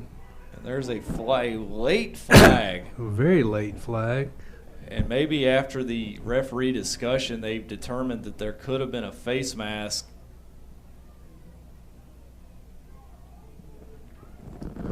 I'm not sure what was just said. Yeah, I thought somebody said something. Maybe that's what it was. They could not tell how he brought him down. It may have looked illegal, but there was no flag for that. But nevertheless, he is injured coming off the field as Keitel, who's had a big game in this one, really the heartbeat of the Mustangs team. Yeah, that's a huge – well, you don't want to see anybody get hurt, period. But that is a huge loss. He can throw it. He can run it. He's kept our defense, guessing. They've done a good job, but they've had to, be alert, and hopefully he'll be okay. And so Keitel being helped off. And the ball was moved back to the 47 of Mount Vernon, and now it's going to be 4th and forever. They have to get to our 3. So this may be the longest 4th down I've ever seen. Ball is placed at the 47-yard line. They've got to get it down to the 4-yard line? The 4-yard line. Yeah. I can't even add that high. Of course, my math grade proves that. Yeah, the 4-yard line is the first down marker. And now there's a timeout. Timeout. I'm telling you, the fourth quarter is going to be dark. I'm telling you. We may have to I'm telling you. Get some headlights around the field to finish this one. I brought that up earlier in the meeting, and I think they were polite to me and said, yeah, okay. So okay, I'm just saying. I'm the cross country coach. I get it. I'll stay out of your business. But last year we played this game at Mount Vernon, and it was homecoming, and in the fourth quarter was pretty dark, and we got it in. But this half has been way longer than last year's first half. We got injuries and penalties and touchdowns and incomplete passes and referee staff meetings after some of the penalties. Yeah, may have to go to the old headlight routine here if it gets too dark. Just kidding, but maybe they haven't seen The Legend of Bagger Vance where they had to finish the last few holes with the headlights from the automobiles. Well, we got enough people here. We can just pull up a few cars, but it will come into play. And they're going to punt it away here, 4th and a mile, and that is an understatement. Back to punt it is Alex Van Landingham and number 21 and Jack Felton to receive.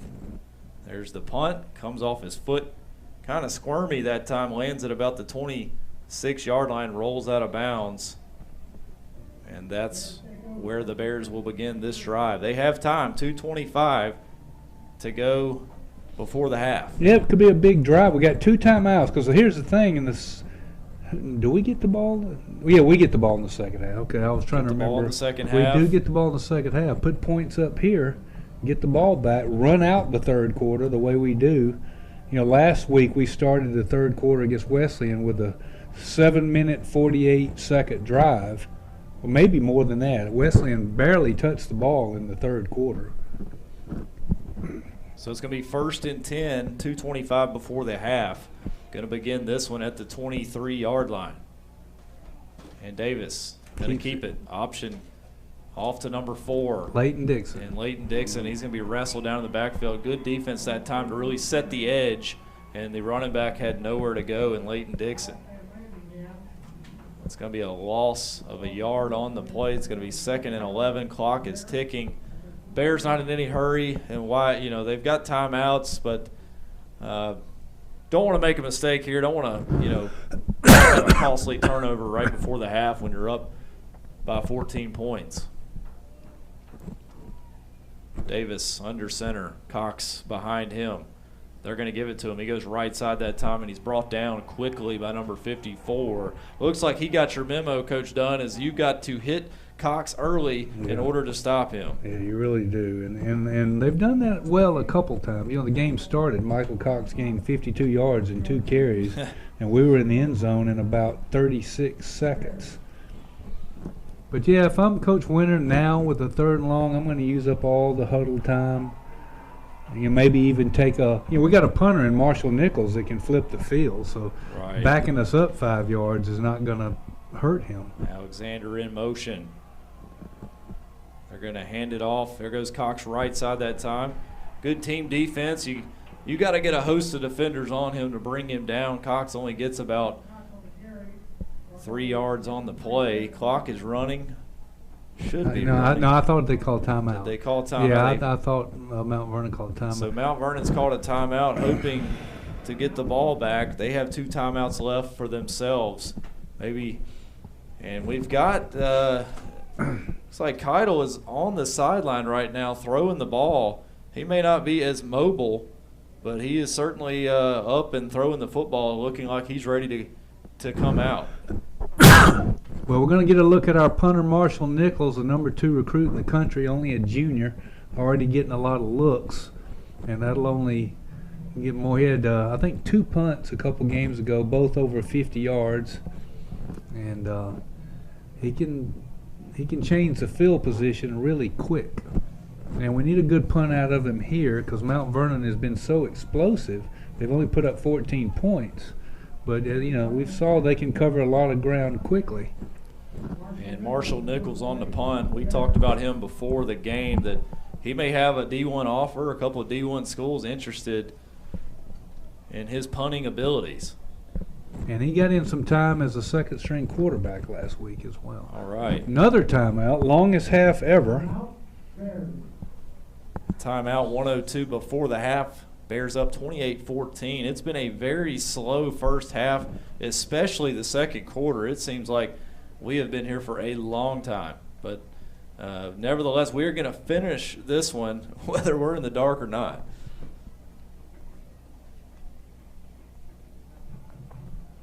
No lights here at the stadium, so we started this game at 4:30 on the dot, trying to get it in before it gets too dark. I think we will, but if we have a lot of scoring and a lot of stoppage in play, it may be close. Well, maybe the PA announcer, when he's doing all the homecoming stuff, can talk really fast. Right. Because, you go into all the stuff about them and all their clubs and all their... All right, Marshall Nichols back to punt. And you can see the respect from Mount Vernon. Look where the guy's on his own 15. Douglas is back at his own 15 to 20, it looks like. A big punt, a beautiful spiral punt that lands at the 20 and rolls to about the 15-yard line. He was at the right spot. Right spot, yeah. They've seen that on film a time or two. And good punt that time by Marshall Nichols. Yeah, he can do it. And he was back punting inside his own 20 and able to boot it down. That's a nice, I believe that's an 80-yard punt. I'm not going to try to do the math. 65, excuse me. Yeah. About 65 yards on It's that a good one. one. The girls basketball coach, Assistant AD. Good to have you. You need to wake up and watch the game. You worked all night. You all right? 51 seconds. And Keidel is back on the field. As we saw, he was warming up, getting ready to go. He may not be as mobile, but he is ready to throw it. They're going to hand it off this time, and it goes up the middle is number 1. And I believe Carmen actually make it number 38 on the carry. And that is Skylar. Sam Aiken on the tackle. Had an interception last week. He's our starting center fielder in the springtime. Shotgun formation, 20 seconds and rolling, not really in a hurry. Running back splits out in the slot, drops back, looks left. He's going to load up. He throws near sideline, but unable to get to it. Ball was slightly overthrown. Number 8 trying to make a play over his shoulder in Holiday. Good coverage that time by number 46 and William Willis. William Willis, good to see him back out there. He missed the first couple games with an injury, and he's come back and made a pretty good impact quickly. He's one of our juniors, and has made some key tackles. And 9 seconds to go, down by 14 points. Mustangs looking to try to ice this one, get into the half. There's the snap. Keidel drops back under pressure, and he's going to be wrapped up and thrown on the ground down at about the 10-yard line, and that's going to do it for the first half of play. The Bears up 28-14 and a sack going into the locker room, but looks like we've got a whistle. I'm not sure.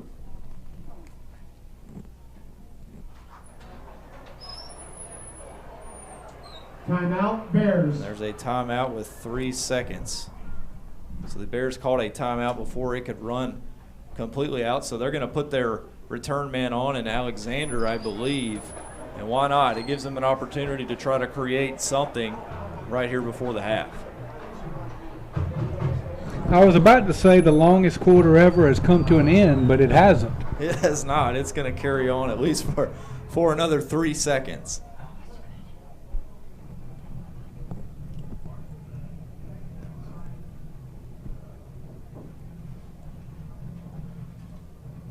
(28-14), big lead, big half so far from the Bears. Maybe giving up a few touchdowns. I wish they could have gotten back on defense, but it looks like they, for the most part, have ironed out some of those issues and have really put a lot of pressure on the quarterback and contained him in the pocket, not allowing him to extend the play. And that's been the thorn through their side in the first half, but have controlled that in the second quarter.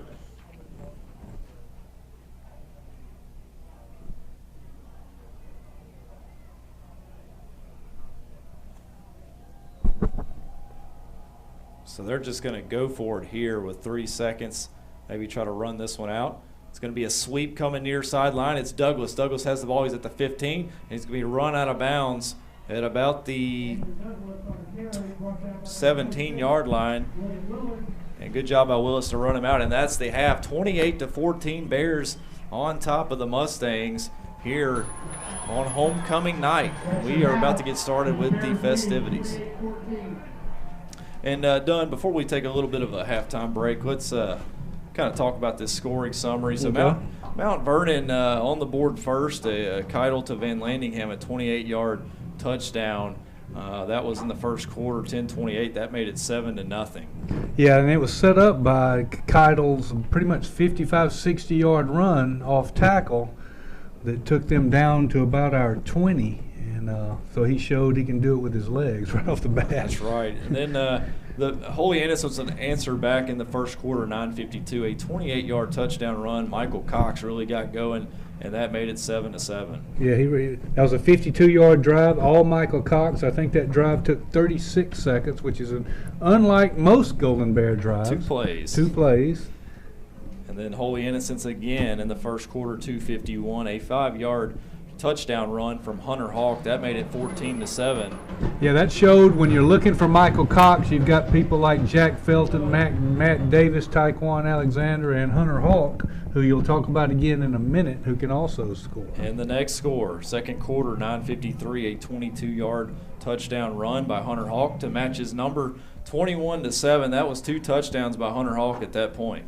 Yeah, Hunter Hawk, who's, as I said, we call his name on defense all the time.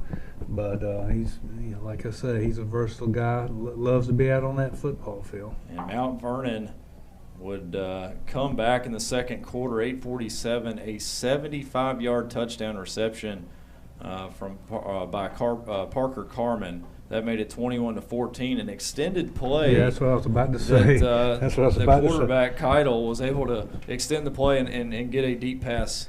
Yeah, I think our cornerbacks kind of gave up thinking he was going to get sacked. And he, for the second or third time this game, he got loose. And then the receiver was open by 5 to 10 yards. At that point, Mount Vernon closed the gap to 7. But Holy Innocents would not allow it to stay there in the first half. They would answer back second quarter, 5:44, a 5-yard touchdown run by Jack Felton, getting a lot of players involved in the running game, and that made it 28-14, and that's where we stand. Yes, Jack. Actually, I had Matt Davis that got that touchdown, but I could be wrong on the option. But Jack Felton carried it to the 7, I think, but I might have it the other way around. Anyway, it was a 7-yard run, and that was one of the more typical Holy Innocents drives where they used up clock. Right. And like I said, getting a lot of running backs, a lot of players involved on offense. So that is your score, 28-14, the Bears on top. We've got about 18 minutes here of festivities, so we will step away. We will come back and get you set for second half of play. Bears on top, 28-14.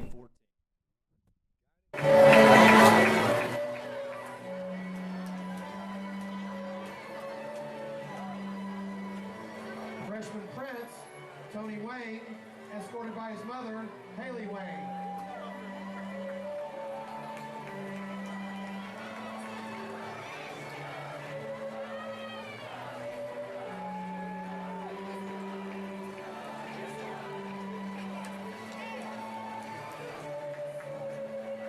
And that's your class of 2023, Prince and Princess. Now from the class of 2022, sophomore Prince, Jackson Wallace. Jackson is escorted by his parents, Becky and David Wallace.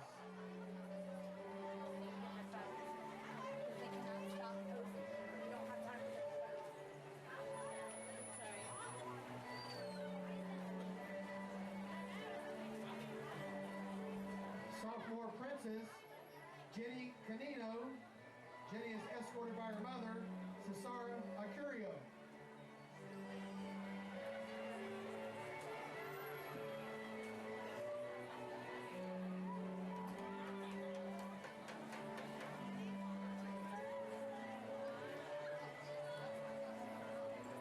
Sophomore Princess, Claire Slatterer. Claire is escorted by her parents, Claudia and Daniel Slatterer.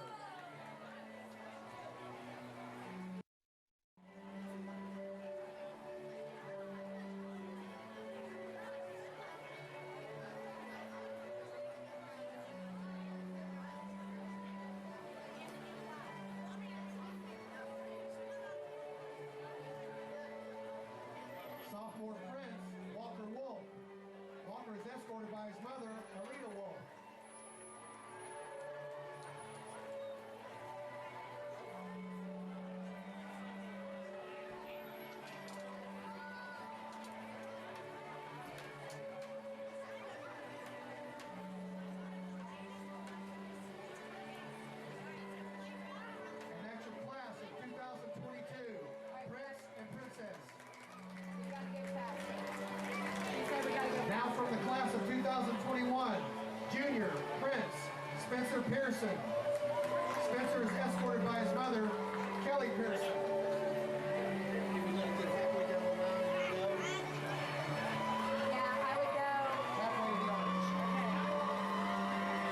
Junior Princess, Paige Collins. Paige is escorted by her parents, Amy and Mike Collins.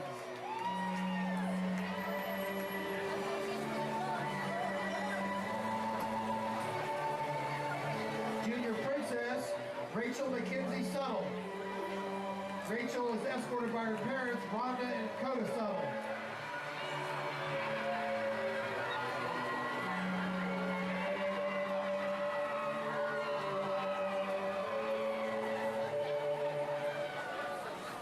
Junior Prince, Nicholas Verlander. Nicholas is escorted by his parents, Mary Beth and David Verlander.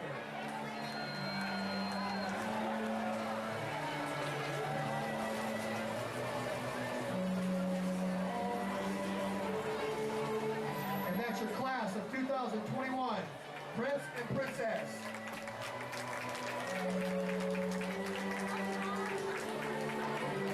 Now from the class of 2020, Senior Prince, Sam Aiken. Sam is escorted by his parents, Angie and B.C. Aiken.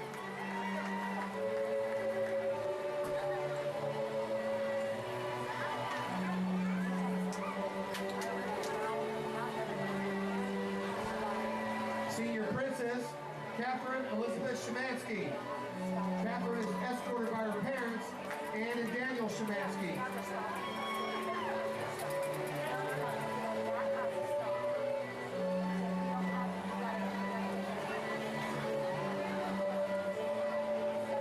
Senior Princess, Eliza Harrington. Eliza is escorted by her parents, Angela and Mark Harrington.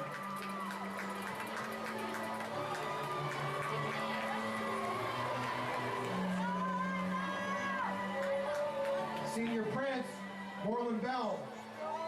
Moreland is escorted by his parents, Sarah Lynn and Moreland Bell.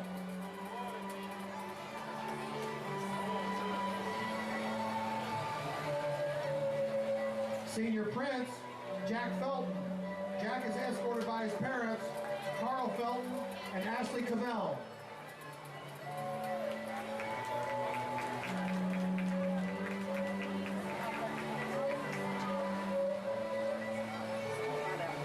Senior Princess, Mary Camille Quigley. Mary Camille is escorted by her parents, Melinda and Wayne Quigley. I know they're not supposed to stop. It's like the parents are trying to get their party. I'm like, leave her. Senior Princess, Lucy Brumbaugh. Lucy is escorted by her parents, Ann and Pat Brumbaugh.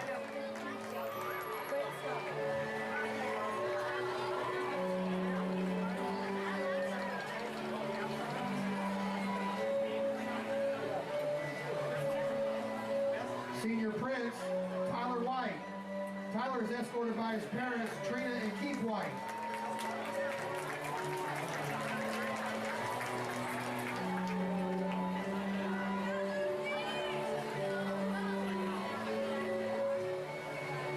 Tonight's crown bearers are Alika Keel from the class of 2030 and Tanner Champion from the class of 2033 and Annabeth Champion from the class of 2031.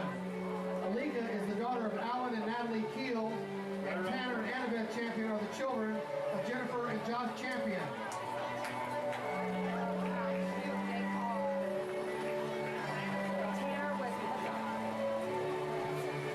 Let's give a warm welcome back to two of our beloved alumni. Our 2018 Homecoming King, Mr. Kent Malcolm. Kent is currently attending Belmont University in Nashville, where he is a music business major. Our 2018 Homecoming Queen, Miss Mary Claire Smith. Mary Claire is attending the University of Georgia and co-majoring in international business and marketing. Okay, tell me when you want me to make the announcement. Move them together, move them together. All right. Hold on. Can you dive down on the sound? Go down. Go down. All right, now. And now the moment you've all been waiting for. Mr. Manning Ware will have the honor of crowning our 60th anniversary King and Queen.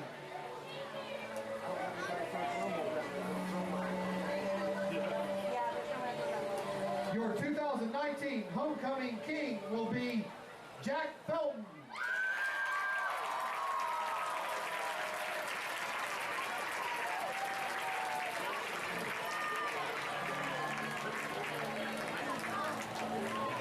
And your 2019 homecoming queen will be Mary Camille Quigley. Congratulations to all of our 2019 homecoming corn.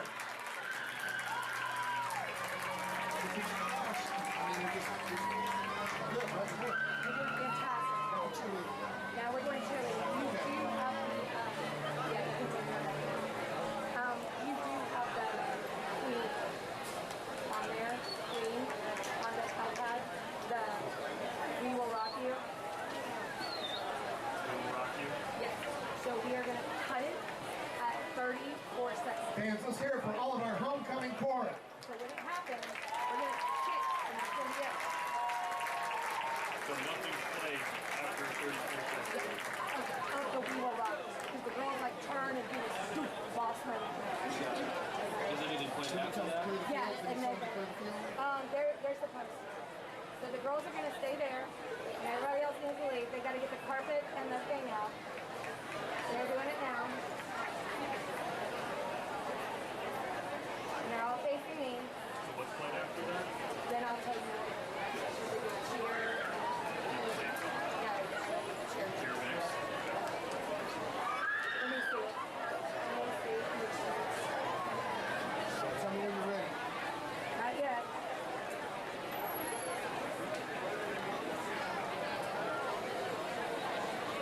Yeah, indeed. As soon as they're okay, now. Now please help me welcome our Holy Innocents JV and varsity football cheerleaders. Ready? Almost done. As soon as they get that thing out. As soon as they get it out, go. Ready? You go rock. Make sure it's good. Good sound. Yeah, go. Can you get it louder?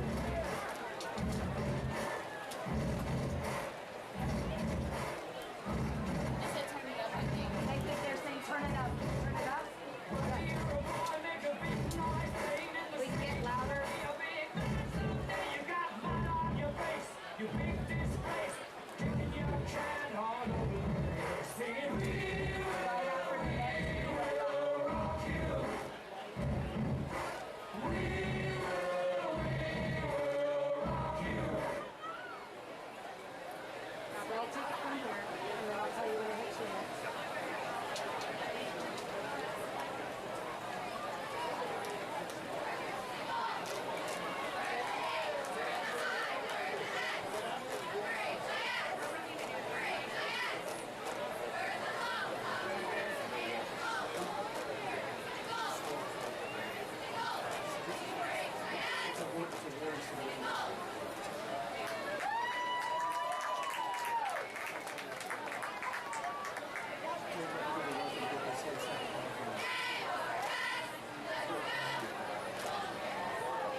tattoos, snapbacks and tattoos, nice whips, fly chicks, all that, cause cash rules. Snapbacks and tattoos, snapbacks and tattoos, nice whips, fly chicks, all that, cause cash rules.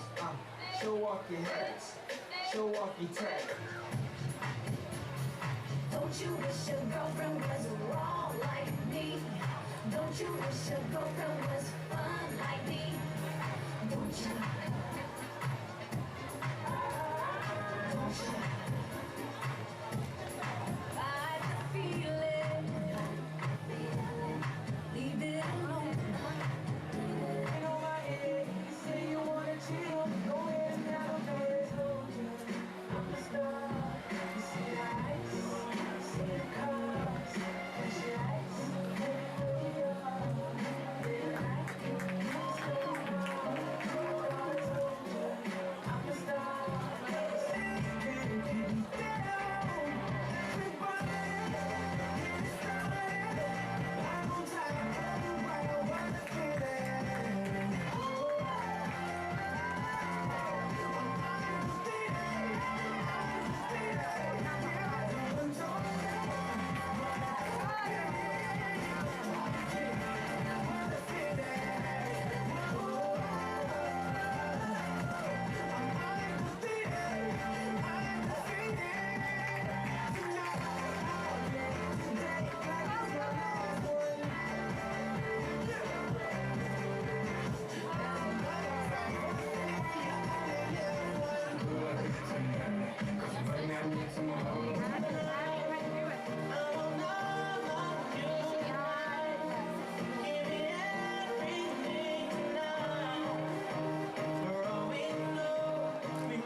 Way to go, cheerleaders.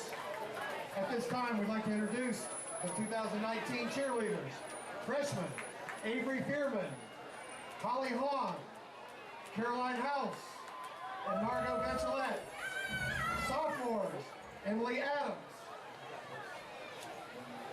Mary Lou Hudgens, Ava Ledbetter, Abigail Nichols, Eliza Pappas, Bindi Spiva, Maddie Taylor, Mary Bowden Wilkins, Claire Wyatt, and Haley Zarillo. Our juniors, Paige Asarch, Jules Ford, May Harvey, Ashton Lee, Scarlett Smith, Maddie Sudlow. Our seniors, Hayden Danewood, Eliza Harrington, Ann Radford Meshach, Patton Mooney, Colin Mowry, Alex Simbas, and our senior captains, Olivia Hicks and Elle Wright. They are the best cheerleading squad in the tri-state area.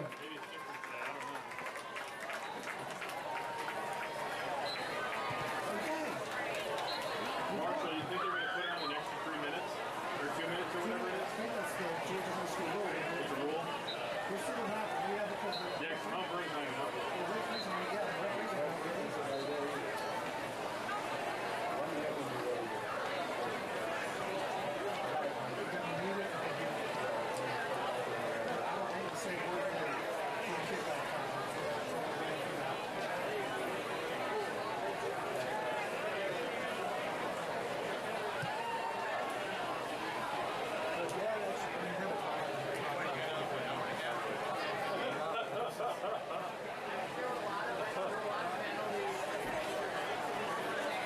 Who sets the clock?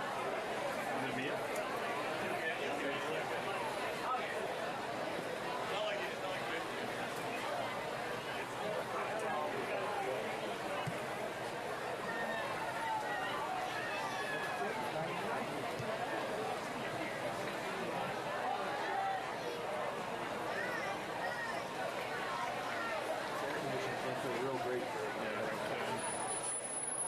Oh my gosh, yes, yes.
And welcome back. Homecoming festivities have wrapped up so far, and a homecoming queen and king have been named. It is 14 from the Mustangs and the Bears 28. Bears up by 14 here, about ready to start the second half. And Dunn, it was a very interesting first half, and we're kind of worried that we may be in the dark if we don't get this one moving along sooner. Yeah, they always talk about Friday night lights. Well, we don't have them, so hopefully we'll get the ball. We get it first. We take about 8 minutes off the third quarter and keep Mount Vernon off the field, because when they get on the field, they're going to be chunking it all over the place. That's right. So anyway, we'll see. But I imagine we're going to try to put on one of our stereotypical Golden Bear drives. And maybe like a week ago, we used about 8 minutes to start the third quarter at Wesleyan. So we'll see if we can get maybe an instant replay here today/tonight. And we're getting set for kickoff in the second half. The Bears will receive. Good first half, particularly on offense. Really controlled the ball. Gave up a little on defense, but seemed to figure it out in the second quarter there and really slowed down the Mustangs. And they've done a terrific job so far containing the quarterback, especially in the second half, or second quarter rather. Yeah, it was the first half with a lot of penalties. So that a little bit of that, but Mount Vernon has shown that they're an explosive team, and but like you said, our defense got it going when they had to. And there's the kickoff out of bounds by Lavender. It's going to go out at about the 10-yard line, and there is a flag kick out of bounds. Yeah, Holy Innocents really doing what they do best, running the ball, keeping it on the ground, and getting a lot of guys involved. We've seen Hunter Hawk involved, also seen Jack Felton, Michael Cox doing their part running the football. I was talking about Jack Felton being versatile. He's also our homecoming king. So see, we call his name socially and when we're talking about football. He is the utility guy around here for sure. And he's a pole vaulter come spring. So. First and 10 at the 35-yard line. Under center. They're going to hand it off. This time he's going to keep it, actually. There goes Davis, and he's loose, and he's going to be wrapped up and brought down across the 50. Hard to tell who had the football. Sun is in my eyes, but Davis able to go right up the middle at the defense and get to about the 48-yard line. 17-yard gain by our quarterback, right off tackle. And a first down, a good start to the second half on the legs of Davis. So that'll be first and 10, ball at the 47. Davis goes under center. Cox behind him. Man in motion is Alexander. Davis going to keep it again right up the middle. Same play. And he's tackled at the 40 and brought down by number 9, and that is Jonathan Hammond. Gain of 8. So they're looking for Michael Cox, and we've gone with Matt Davis. Good job, Davis. Two runs right up the middle, same play back to back. It's what an option team wants: second short, third and short, and so far today, most of the time we had 1 second 11, but for the most part we've done a good job on first down. Second and short. Davis gives it to Cox, goes left side that time, rumbles his way ahead for about 3 yards, gets the first down. Yes, he does. And the ball's going to be at the 36-yard line. And Michael Cox just working away, racking up some yardage in this one. 28-14. Start of the second half. Bears with the football. Moving right to left on your radio dial. Davis goes under center. He's going to hand it off. There goes left side with Cox. And he's brought down by number 26. Good stop. You've got to hit him early because you cannot allow him to get those feet churning, or he will Jerome Bettis you all the way to the end zone. Yeah, even on that one, they hit him pretty early, and he still gained close to 4 yards. About 5 yards on the play, brought down by Sam Landers, the sophomore. Bears in 4-down territory now pretty much, if you know Coach Winter. Man in motion is Felton. They're going to give it. He keeps it that time. Fooled me up here. Going to keep it. Goes right side Defense was keying up on Cox. Only gets about a yard on the play. And good defense that time by the Mustangs. 2 yards on the play by Davis. It's going to be 3rd and manageable here for the Bears. 9:22 and ticking. Trying to get this game in before it gets dark. Davis looks to the sideline, gets the call from Coach Winter, and barks out his orders at the line of scrimmage. Man in motion.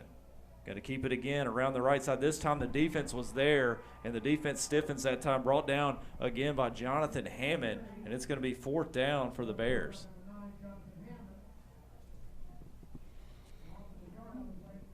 Loss of a yard. Bears offense still on the field. It's going to be about 4th and a long 4, it looks like. Number 3 checks in the game. And Christian Paget. Paget's used as a receiver, a pretty good receiver. Does some pretty good things. He's one of our juniors. Under center. Going to hand it off this time, going left side of Alexander. He gets close to the 1st down. He's got it. He got across the 25, took it off tackle that time, and rumbled his way forward. He is the more speedy of the two, and he showed it right there as he was very, very quickly across that 1st down marker. Yes, he will. He's also a patient runner. Even when he gets outside with all that speed, he's smart enough to wait on his blocks and read it and go from there. So the Bears keep the clock moving, keep the chains moving. 1st and 10. Man in motion. Defense, I believe, came across the line. I think they did too. Going to be offsides. Looked like maybe the middle linebacker, number 3, Spencer Corley. Got that hard, quick count. A little too early on that one. But a big 4th down conversion. It was 4th and a long 4. You hand it off to Alexander, and he's very quickly across the 1st down marker. I could barely see it. The sun is directly in our eyes right now as it's about to go over the level of the trees. All right, refs, let's go. Oh, they're going to penalize us on that one. Looks like they've got a false start. I thought it was offsides. Looked like a man in the neutral zone, but not from the ref's point of view on that one.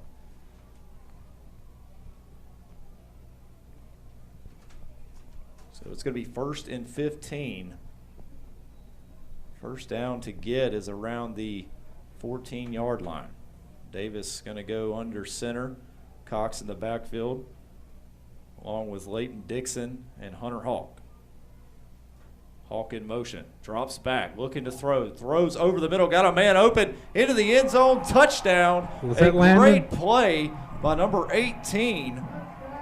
Landon Cardian comes over the middle from his tight end position, beats the defender, gets behind the defense, into the end zone for a touchdown. First pass attempt of the ball game for the Bears, and that was a great play, Matthew Davis. Not a lot of people expected that. I almost said you don't want 1st and 15 when you're an option team. Matt Davis, I think, threw it twice last Friday. I've never said he can't throw it. It's just that we have an offense where he doesn't often, and this year hasn't really had to. A 24-yard strike. First pass attempt by Matthew Davis to Landon Cardian.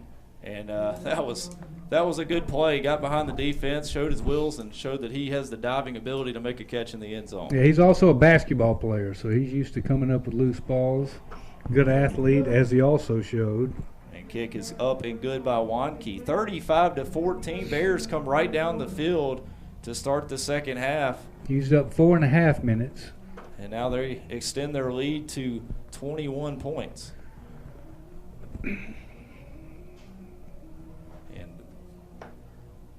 That was a very methodical drive. Ran some clock a little bit, but we're going to need to run some more if we're going to get this one in. Well, you had another thing. If you get up by more than 30, then the whole fourth quarter is running clock. Oh, that's right. So that's something to think about. We are getting close to that. So 7:32 in the third quarter.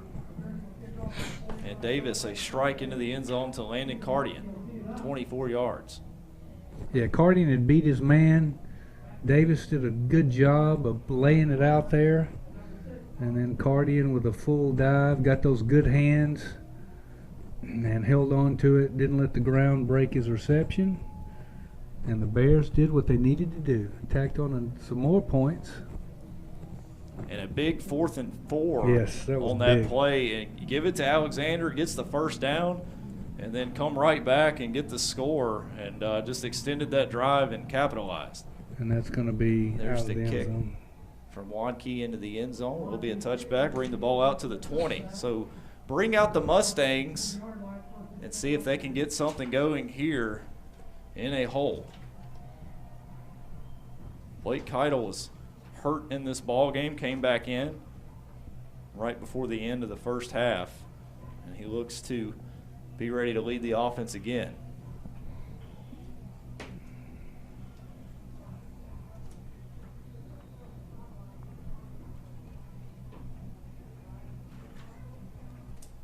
And we're set. Shotgun formation for Keitel.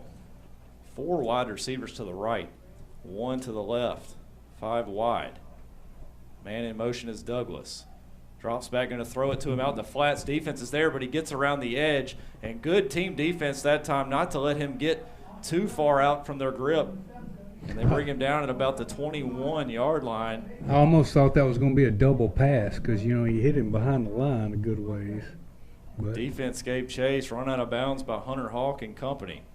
Only got about maybe a yard. I don't even think he got a yard on that one. Good defense.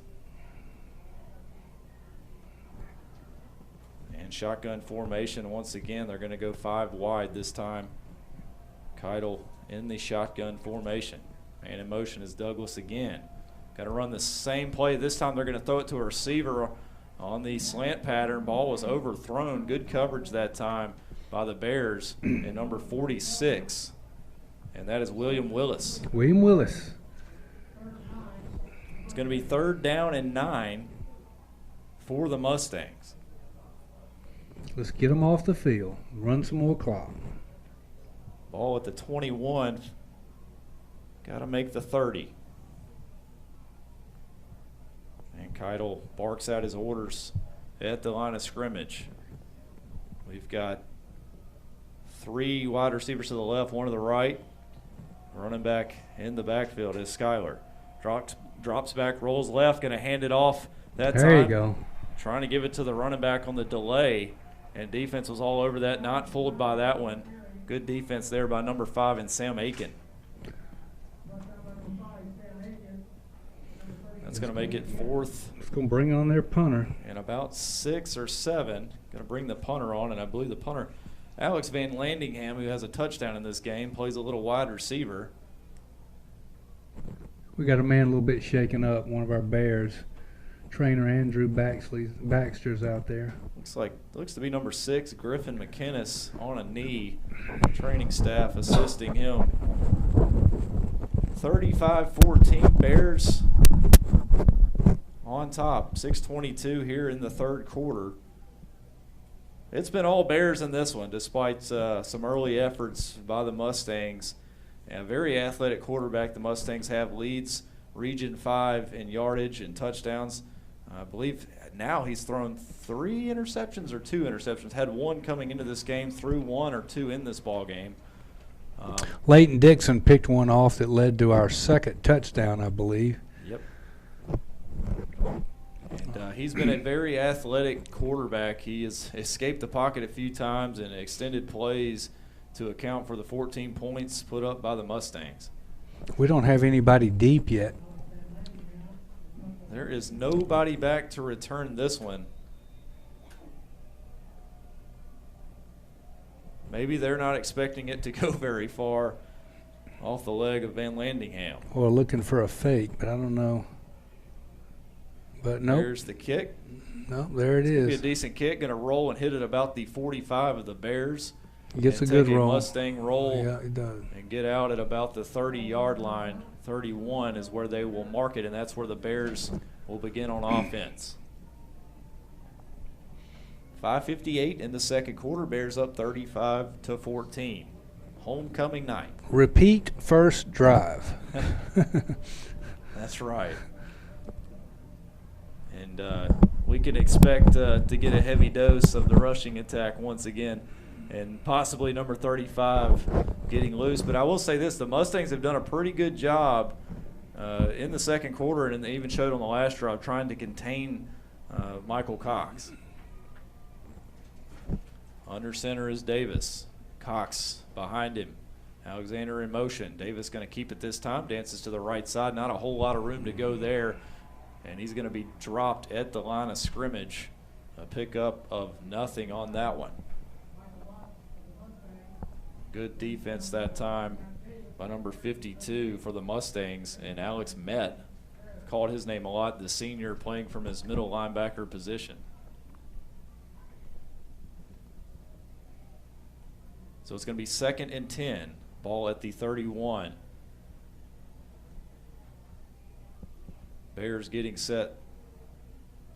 Davis going to keep it around the edge. He's running. He's loose. He's across the 40. He's finally touched at about the 45 across the 50 and brought down by number 4 and Alex Van Landingham, a good quarterback keeper that time. 19-yard gain from the quarterback. Like I say, he's got that quick cut, those quick feet. He doesn't need much of a hole, and he doesn't need it to be there long because he gets to it so quick. And the Bears showing that they're wanting to use Davis in this one here in the second half so far, as he has had 3 big quarterback runs. 1st and 10. Going to keep it this time. Option play. Not going to pitch it. Not a lot of room to run, and he's going to be dropped for a 1-yard loss on that one. Good defense that time. They were able to set the edge and keep Davis from bouncing to the outside or pitching. Going to be 2nd down and 11. Got to try to get it closer to the, within a good down and distance of 3rd and 4 or manageable. Don't want to be in a 3rd and long situation coming up.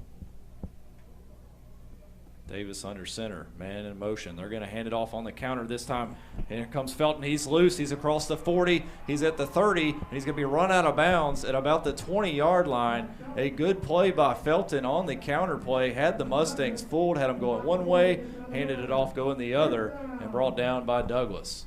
Our homecoming queen is a homecoming king. I'm sorry. Jack's going to kill me for that. Gain's about 31. A 31-yard gain by Jack Felton, checking into this ball game, running the ball really well, really helping out the running backs.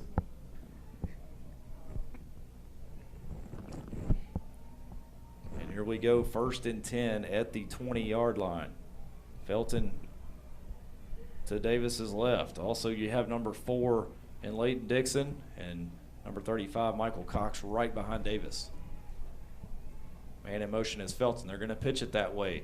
Lead blocker out there, but the defense is able to swarm him, and he doesn't get a whole lot of anything on that one. He gets about maybe 2, and it's going to be 2nd and 8 at the 18.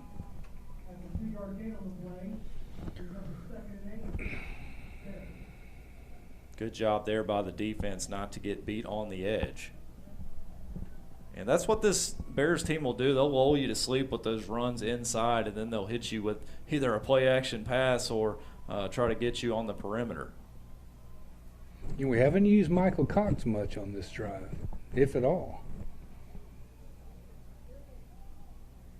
Davis puts the man in motion. Gonna hand it off that Hunter time. Hawk. And a little misdirection play. He's still loose inside of the 5. Looked like he was down. He was rumbling his way, had Mustangs all over his back, and he gets inside the 5-yard line. That's going to be a 1st down for the Bears. Hunter Hawk there on the misdirection, going the far sideline, brought down by number 6, Andrew Douglas. He's already got 2 touchdowns tonight. We're used to calling his name on the defensive side. He has been a utility guy, homecoming king. He plays. He runs track. Is that right? No, that was Hunter Hawk we're talking about now. Oh, Hunter Hawk. Hunter Hawk's a football man. Oh yeah. He could play 24/7. Felton is the homecoming. It's Jack so hard. Jack Felton's the homecoming king and the pole vaulter, and the versatile special teams, offense, defense. Man, what can't these guys do is the question. Let's crank it up, boys. 2:55 to go in the third quarter. Bears up 35-14, knocking on the door once again. Ball is at the 4-yard line. Going in is Davis and Crew. This is where I would give it to Michael Cox. Davis, man in motion. He's going to keep it. Tries to go right side. Good defense. He pitches it late. Not a whole lot of running room. Maybe got half a yard as he's run out of bounds at about the 3. Who ended was up Felton. carrying? Oh, was that Felton? It was a pitch to Felton, going far sideline that time. Good defense. They're not fooled by that option. They look very prepared on that one, and not allowing the offense to beat them to the corner. And it's going to be second and goal rather, at the 5-yard line. Bears trying to punch it in from 5 yards out. Cox in the backfield. They're going to give it to him. He goes right side that time. Good defense. He's still rumbling his way forward. He gets a second effort and into the end zone. Touchdown, Michael Cox. A 5-yard rumble into the end zone, and that's his second touchdown of the game. And we used up 5 more minutes of the clock on that one. Another long, methodical drive capped off with a 5-yard run by Michael Cox. Very tough to bring down. And 2:24 in the third quarter. Michael Cox with the 5-yard run. And the Bears extend their lead. Waiting for the PAT here from Wanke. It is up and it is good. It is 42-14. Bears on top. That was an excellent drive. Took a lot of time off the clock. Sun has now disappeared behind the trees, so you know what that means. It's going to start getting dark fairly quickly here. So if we can get through this third quarter, start rolling the clock. Yeah, if we can get one more score in this quarter, or even in the fourth, once you get over a 30-point lead, even if it's in the fourth quarter, it's supposed to be running clock. Last week, the refs didn't catch on to that until about 2 minutes left because we went into the fourth up 31-0, and they ran off the last couple of minutes. So hold them here, get another touchdown, and then we won't have to worry about this dark thing. That's right. And the Bears and Wanke getting set to kick this one off. Back to the Mustangs offense, who has not done much since, I believe, the second quarter. No, we held them to a 3-and-out to start this half with a good defense.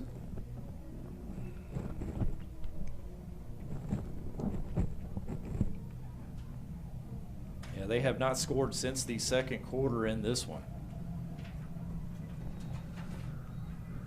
So Bears will kick it off, give it back to Keitel and company, trying to get something going here. Short little pooch kick. Going to be taken by the up man at the 25-yard line. He'll be don't hit out of him. bounds. We could have got flagged on that one. At the 34, looks to be where they will spot the football. 1st and 10 for Blake Keitel and the Mustangs. At the 33. Trying to get something going here.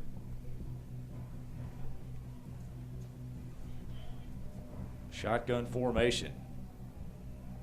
You've got 4 wide receivers to the left, 1 to the right, man in motion back to the left. He's going to take it. Direct snap, going to keep it. He's going to come near sideline and run out of bounds at the 45. Quarterback keeper that time. Keitel picks up about 12 yards on the play for a first down. Just a naked bootleg sweep. The blockers, everybody went left except the quarterback. Unfortunately for us, the defense also went the other way. And he had some green in front of him. Ball is placed at the 45-yard line. First down for the Mustangs. Ran out of bounds. Clock has stopped. Shotgun formation. 4 to the left In the backfield is Douglas. There's a snap. Going to give it to Douglas right up the middle. He's loose. He's at the 50. He's across the 45 and down at around the 42-yard line. A nice pickup of about 13 yards for Douglas.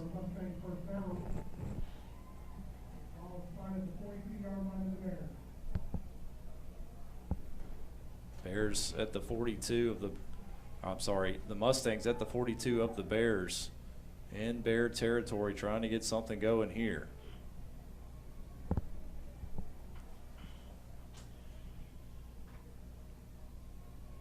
Shotgun formation with Douglas alongside.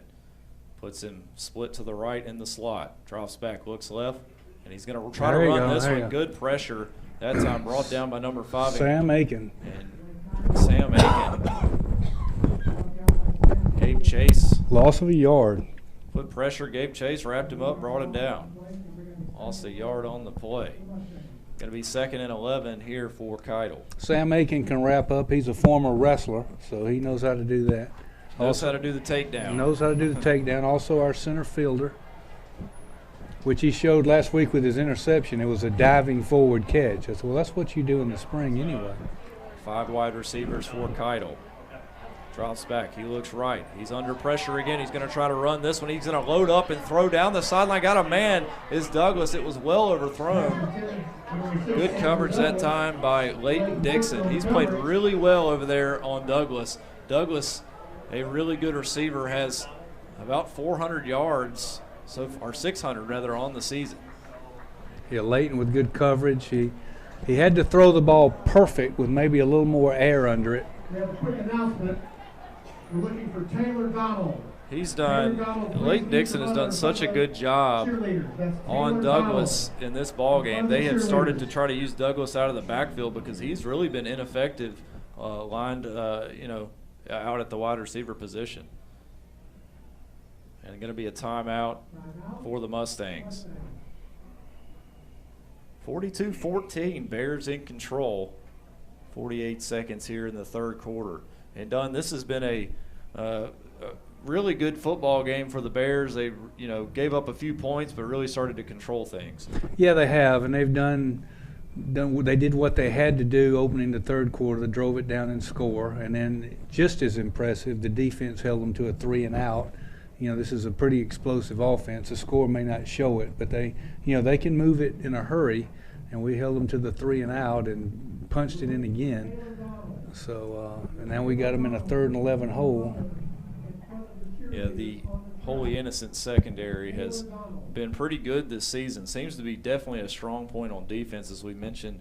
Leighton Dixon, who's done a marvelous job on Douglas, who's one of the leading receivers in Region 5. Also, Keitel comes into this ballgame leading in passing and touchdowns through 1 interception, and he's thrown a 1 in this game, but came in with only 1 and a QBR rating of 144.5. It doesn't get much better than that.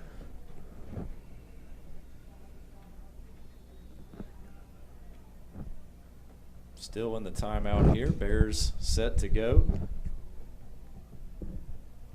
as we're getting lined up to continue this drive.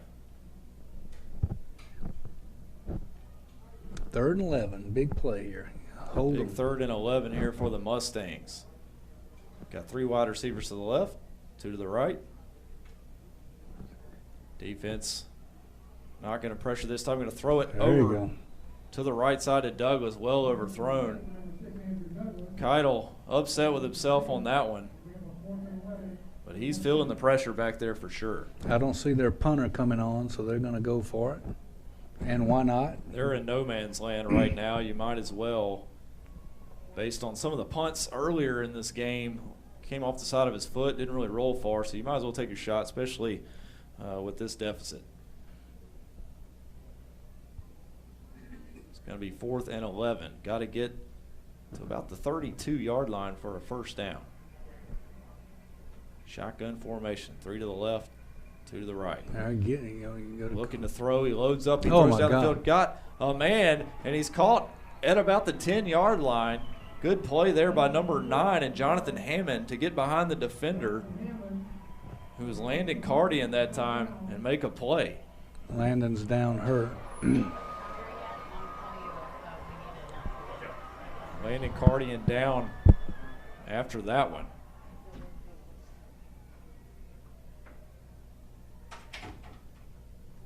And a 32-yard gain.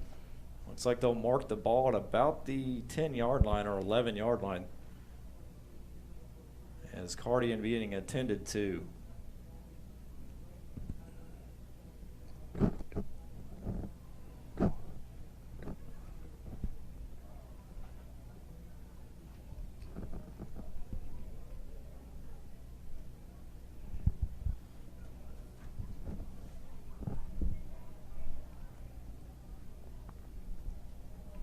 And Cardian being lifted up. Good to see that. Walking off under his own power.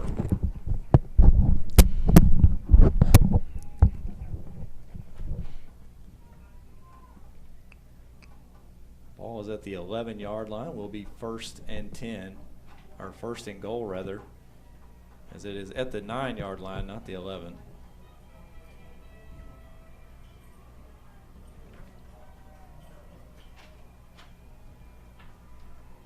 Keitel and company getting set, knocking on the door here, 34 seconds in the 3rd quarter.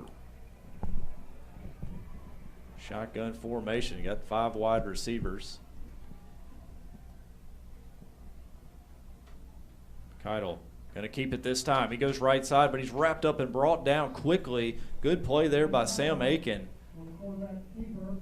Able to get his hands on him before he gets loose. I only gave up about 2 yards on the play. Good stop. May or may not. No, it's not going to be the last play of the quarter because they're already up to the line of scrimmage. It may be. 5 seconds and ticking. 3. And he gets it off. He's going to keep it this time around the right side, looking to dive into the end zone, but he wasn't even close. He was shut down at about the 3-yard line, looking to have his momentum carry him in, but a host of defenders there. Good job there by number 18, Landon Cardian, who's up and playing back in the ball game. And that is the end of the 3rd quarter. Bears up 42-14. Mustangs knocking on the door here as it is getting darker and darker. I know, I'm telling you. Doesn't seem like they're thinking about that on the field. There's no real sense of urgency. I'm sure we will see a heavy dose of Michael Cox on the next drive for the Bears and may just run a whole 8 or so minutes off the clock. And we will switch ends of the field. Ball will be placed at the 3-yard line. And the Mustangs will be moving right to left on your screen. 12 minutes left, trying to beat the darkness. Again, we're looking for a child, Taylor Donald, wearing a red 50th anniversary t-shirt. Taylor, please meet your mother in front of the cheerleaders. 3rd down and goal at the 3.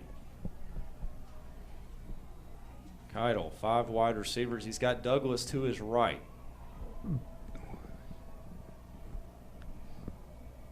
And Keitel's going to take it right. There's nowhere to go. He the defense turns him back to the left, and he's going to end up losing yardage, getting sacked in the backfield. Dropped at about the 15.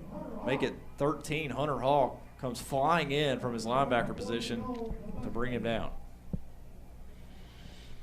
Yeah, big, huge play right there. On the 3, look like they're going to punch it in, get a little momentum. And Hunter Hawk comes up big, as he often does. And now we got a 4th and goal from the 13. And Keitel that time trying to go right on the sneak. There was nowhere to go. They turned him back inside. He ended up running backwards, losing more yardage. Now it's 4th and long. Shotgun. He's going to roll left. He's looking for a receiver. Fires into the end zone. There was double coverage that time. Looking for Douglas. Nowhere to go that time. So ball will change hands. Get the Bears offense back on the field. Good defense right there. Big play, Hunter Hawk. Secondary kept coming up big. They did have the good pass to the 10, but our secondary for the against Wesleyan, they had to keep coming up big, but they kept their quarterback off balance all night. But good job. The defense is, kind of a bend but don't break mentality. Anytime this Mustang offense has gotten down inside the 20, the Bears have just turned them away. I want to say probably 3 times in this game. I don't believe the Mustangs have scored in the red zone once in this one. No, because all their touchdowns were from, they had some long ones. The first one was 28 yards, I believe, and they had that really long pass of 78 yards. Yeah, those are the 2 touchdowns. And Davis under center gives it to Cox. He goes left side, rumbles his way down to about the 19-yard line. A pickup of about 6. All day. Yeah, all day. Well, 35. I should say night now, but still. 10:47 to go in this ball game. Bears in control, up 42-14, looking to extend their record to 6-0 on the season. Davis very patient under center. There's the snap. Give it to Cox straight ahead. He gets to the 20-yard line, a pickup of about a yard. Good defense that time. Host of Mustangs there to slow down his momentum.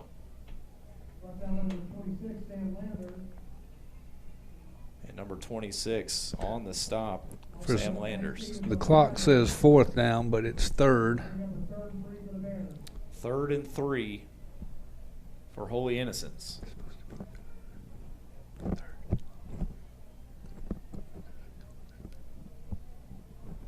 .955 and ticking. Davis going to give it to Cox. No, he's going to keep it around the edge. Full. Look at there. Broadcaster, he's loose. He's at the 50. He has not been touched. He's at the 30, the 25, and he's been given chase by number 6, Douglas, and he's finally wrestled down at the 5. An excellent play by Matt Davis to break free. A huge gain on the play. It's about 83 yards. 74 according to my horrible math. But I'm close. A big gain on that one. Yeah, and now, if we punch it in, it should be a running clock. Right. So we won't have to worry about this light dark thing. A huge gain on the play on the legs of Matthew Davis, who fooled the broadcasters up here, thought he gave it to Cox, took it around the far sideline, came down the sideline, didn't get touched until he got to the 40. And the Bears here knocking on the door, ball placed at the 8 or 9 yard line. This time going to hand it on the counter play. Misdirection going to number 21, Jack Felton. Brought down at the 1. Bears looking to punch this one in and extend their lead.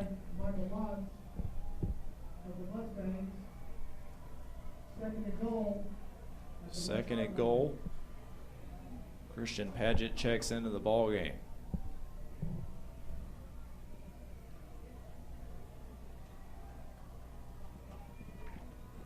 .836 and ticking. Bears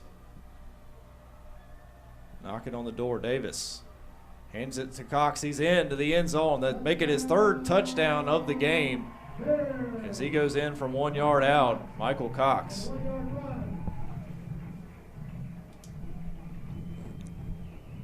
And the Bears go up 48-14, pending the PAT here.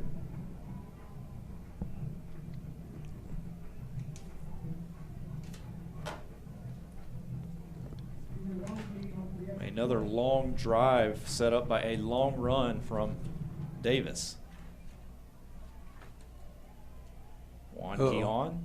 It was a bad snap. Yeah, that's what I said for. Able to pick it up, and the holder did an excellent job. Marshall Nichols, the punter, he is the holder, does an excellent job to place that ball up from its down position as it came out for off the center. Very wobbly, but he's able to place it, and the ball is through.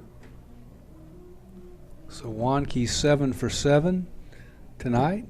Perfect for the year. He's 1 for 2 in field goals this year, I believe. Got a pretty good field goal range. You can tell when he kicks his extra points, he's got a good range. I mean, Yeah, he's been perfect on the year, as you said, with the PATs. And we've got some good kickers here for the Bears. You know, we're 2 and 3 deep. Blake Dobbs can kick. Landon Cardian can kick. You know, we're a team that's got not a lot of high school teams can throw 2 or 3 kickers out there. You know, maybe you don't think that you need 3 when you start the season, but Blake Dobbs kicked off some last week. And I remember when Landon was a freshman, he kicked a good bit of the time. And Holy Innocents extending their lead. 49-14, 8:26 to go. Looking to go 6-0 and 3-0 in Region 5. Getting into the grind of the region's schedule here. And Wadkey on to kick from the 40. Ball is in the air. It'll be taken at the 5-yard line. He's going to come forward. I believe it's Douglas. Can't see who that is. Looks like it's number 4, Alex Van Landingham. See, they're supposed to be running that clock right now. I think they're discussing it right now as we speak. As I look over my left shoulder, the ref up here in the press box.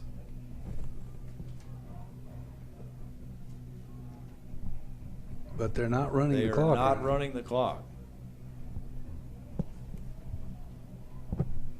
8:18 to go in this ball game. Bears in control. Mustangs with the football.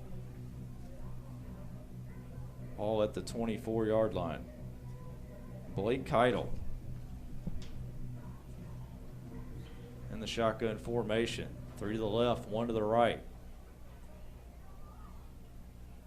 Handed off this time on the sweep. Comes near sideline is Skyler. He's going to get to about the 28-yard line, and he's going to be wrestled down. Good defense that time by a host of Bears and number 44, Moreland Bell.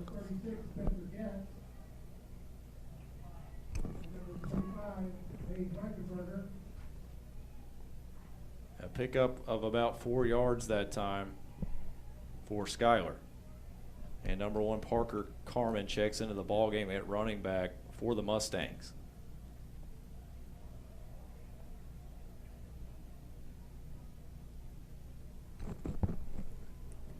Ball at the 29-yard line.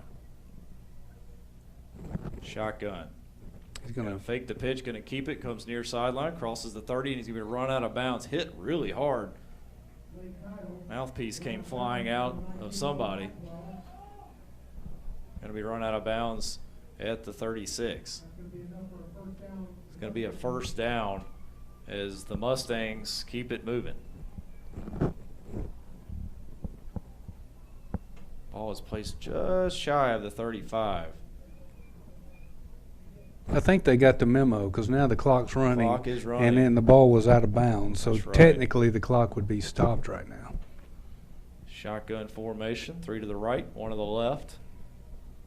Carmen in the backfield. Looks left. Throws over the middle on the slant pattern, trying to get it to Douglas, incomplete. Looks like he had it, but the ball knocked it loose as he went to the ground, unable to come up with that one. And I tell you what, Leighton Dixon, a tremendous job today covering Douglas. I know he's had help. Also, Landon Cardian, Bo Maxwell helping Leighton Dixon cover Douglas today, and that's been a tall task. 50th anniversary T-shirt, 10 years old. Taylor, please meet your mom in front of the cheerleaders on the track. That's Taylor Donnelly. 6:55 to go in this one. 49-14, Bears up. Keitel in the gun, brings Douglas to his left. Gonna hand it off to Douglas. He goes up the middle. He's working his way forward. Not a whole lot on that one. He gets about 4 yards on the play. And Sam Aiken there. Once again, Sam Aiken, another utility guy. Yeah, he is. He sure is. And obviously, as a former wrestler, he can get off the ball real quick. what do they call it in wrestling? Shoot when you. Yeah. I'm not a big wrestling terminology guy, but I think that's what they call it. That sounds like a wrestling term. Yeah, that's a wrestling term. So he's comfortable there. Ball at the 39 for Keitel. Shotgun, going to fake it, going to keep it, come around the left side. Gets up the field very quickly, gets the first down. Clock should be running here. It's not. No, they keep stopping it. They keep stopping even though the ref gave the signal to run it. There we go. Now it's running. So first down for the Mustangs. Keitel keeping the drive alive with his feet. He's done that a few times, extending some plays. Yes, he has. He sure has. He's earned respect regardless of the score. He sure has. Yeah, he is Houdini. If you get one arm on him, you better be careful because he's going to be looking to throw it.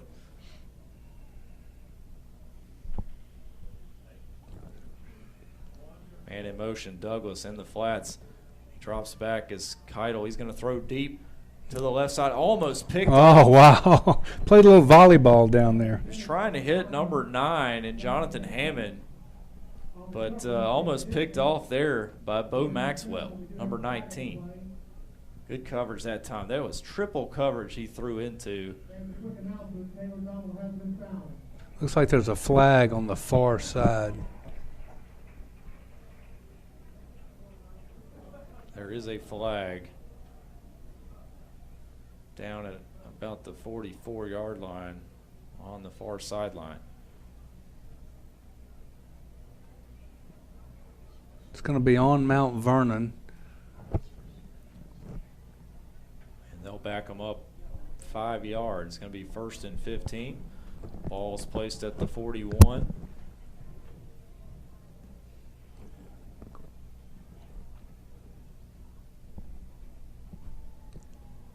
Skyler checks into the ball game at running back.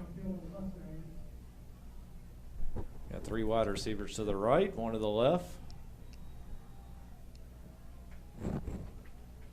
Keitel takes the snap. Little draw. Right, little fake. Yeah, we smell delay. that out. Good. Roll to the right. A little delay play that time going to Skyler, going to the left side. Nowhere to go. Good defense that time by the Bears. That did not fool the Bears' defensive line.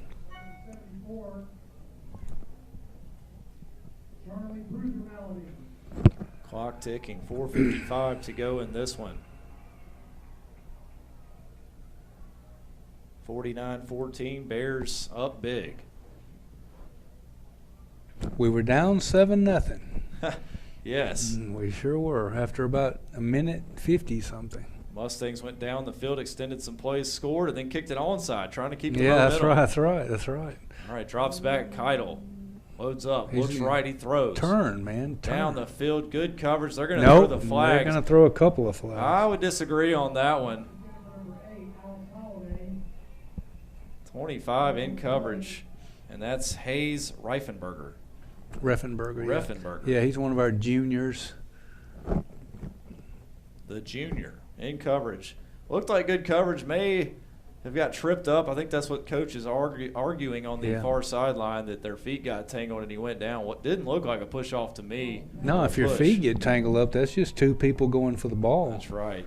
You know, unless there's some upper body contact and pushing, which I didn't see it. But anyway, they need to hurry up and get it rolling here. 3rd down and 6. Ball is at the 50-yard line. 4:22 to go in this one.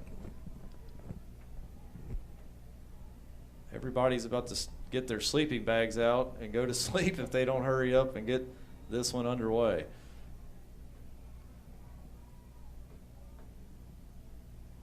Man in motion. Going to fake it. Play action. He's got time. Rolls right. He looks to throw it. He delivers it to Skyler. Skyler catches it at the 45, and he's going to be brought down, but he gets a first down on a much-needed play on a 3rd and long. Reifenberger on the stop. First down, Mustangs. Pickup of about 8 on the play to extend the drive.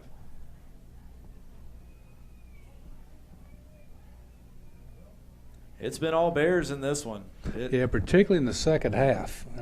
I mean, it was 28. It was 14-7, 28-14 at half, and they put together 21 unanswered. Skyler motions in the slot, going to keep it. And he's got down the some sideline. It's Keidel. He's loose. He's at the 20, and he's knocked out of bounds by number 12 and Donovan Johnson. About an 18-yard gain on the play. Good job there by Keidel to escape the pocket and get up the sideline.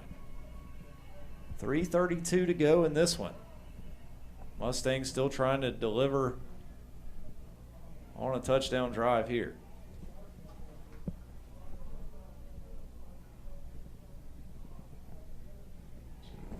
Shotgun formation, 5 wide receivers. Douglas to his right, who has been keyed up and double covered all day. It's going to be a keeper for Keidel. He's going to go right up the middle. Ball is loose. Ball is on the ground. Fumble. And it looks like the Bears have fallen on it. It is recovered by the Bears, number 74. Charlie Malady. Charlie Malady. Excellent heads-up play there to fall on that football. Almost rolled back into the Mustangs' arms, but looks like Keidel broke loose up the middle, and then the ball got punched out, and good job there by 74 to fall on it. Good to call a new name.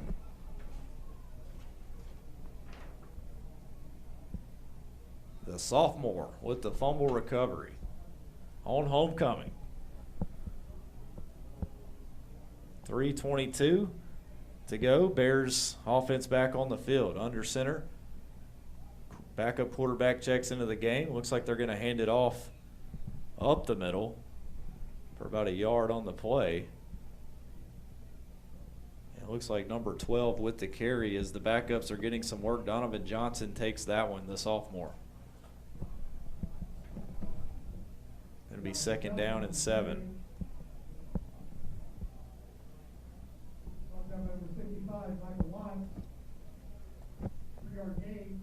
And number 55 on the stop for the Mustangs. And Bennett Williams. And Johnson goes in the backfield. Man in motion. Handoff up the middle. Nowhere to go that time. About a yard on the play, if that. 3rd and about 5 yards here with 2:23 and ticking in this one.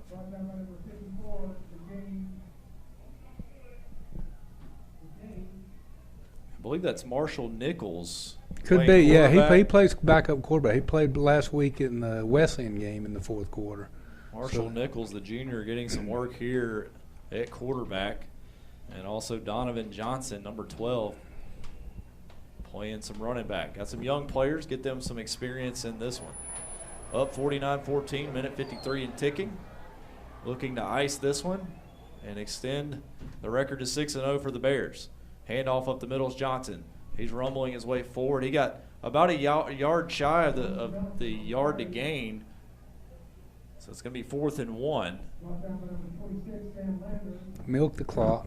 Sam Landers on the stop for the Mustangs.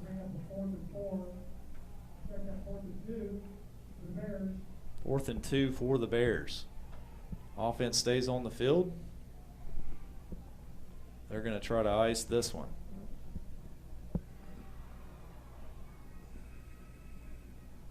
Under center. There's the handoff up the middle. Big first down. A big run by number 40. And Joe Hingson, the sophomore, rumbles his way for a gain of about 8 and a first down. Now they can take the knee. And the best formation in all of football comes out on the field. The victory formation. Gotta love when you see that from your colors. 45 and ticking. Marshall Nichols going to hand it off one more time again to number 40. Joe Hingson. Hingson rumbles his way for about 8 yards. Another 8-yard gain for Hingson. 27 and ticking. That should do it. Yeah, I don't know why they'd even run another play.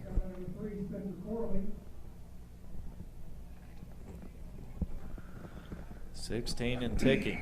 So the Bears are going to move to 6-0, 3-0 in region play. And avenge their 4th They're gonna loss. throw it here. Wow. Avenge their 4th loss from last year. Interesting play call that time. A first down with about 7 and ticking. They threw the ball to the far sideline. Had number 28 out there. And there it Made is. the catch. Good throw by Joey Holiday. And that's going to be the end of the ball game. Holy Innocents wins this one 49-14, moves to 6-0, 3-0 in region play. What a game it was, Coach. It sure was. And I love the second half. You know, first half got a little sloppy with the penalties. A lot of things went on.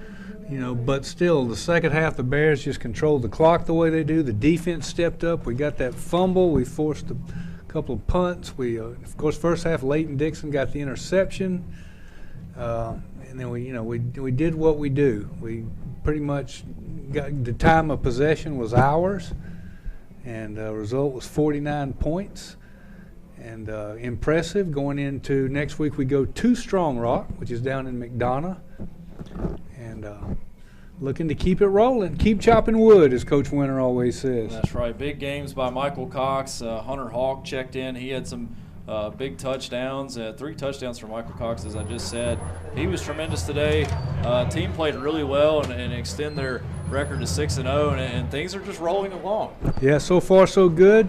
Keep moving, stay uninjured.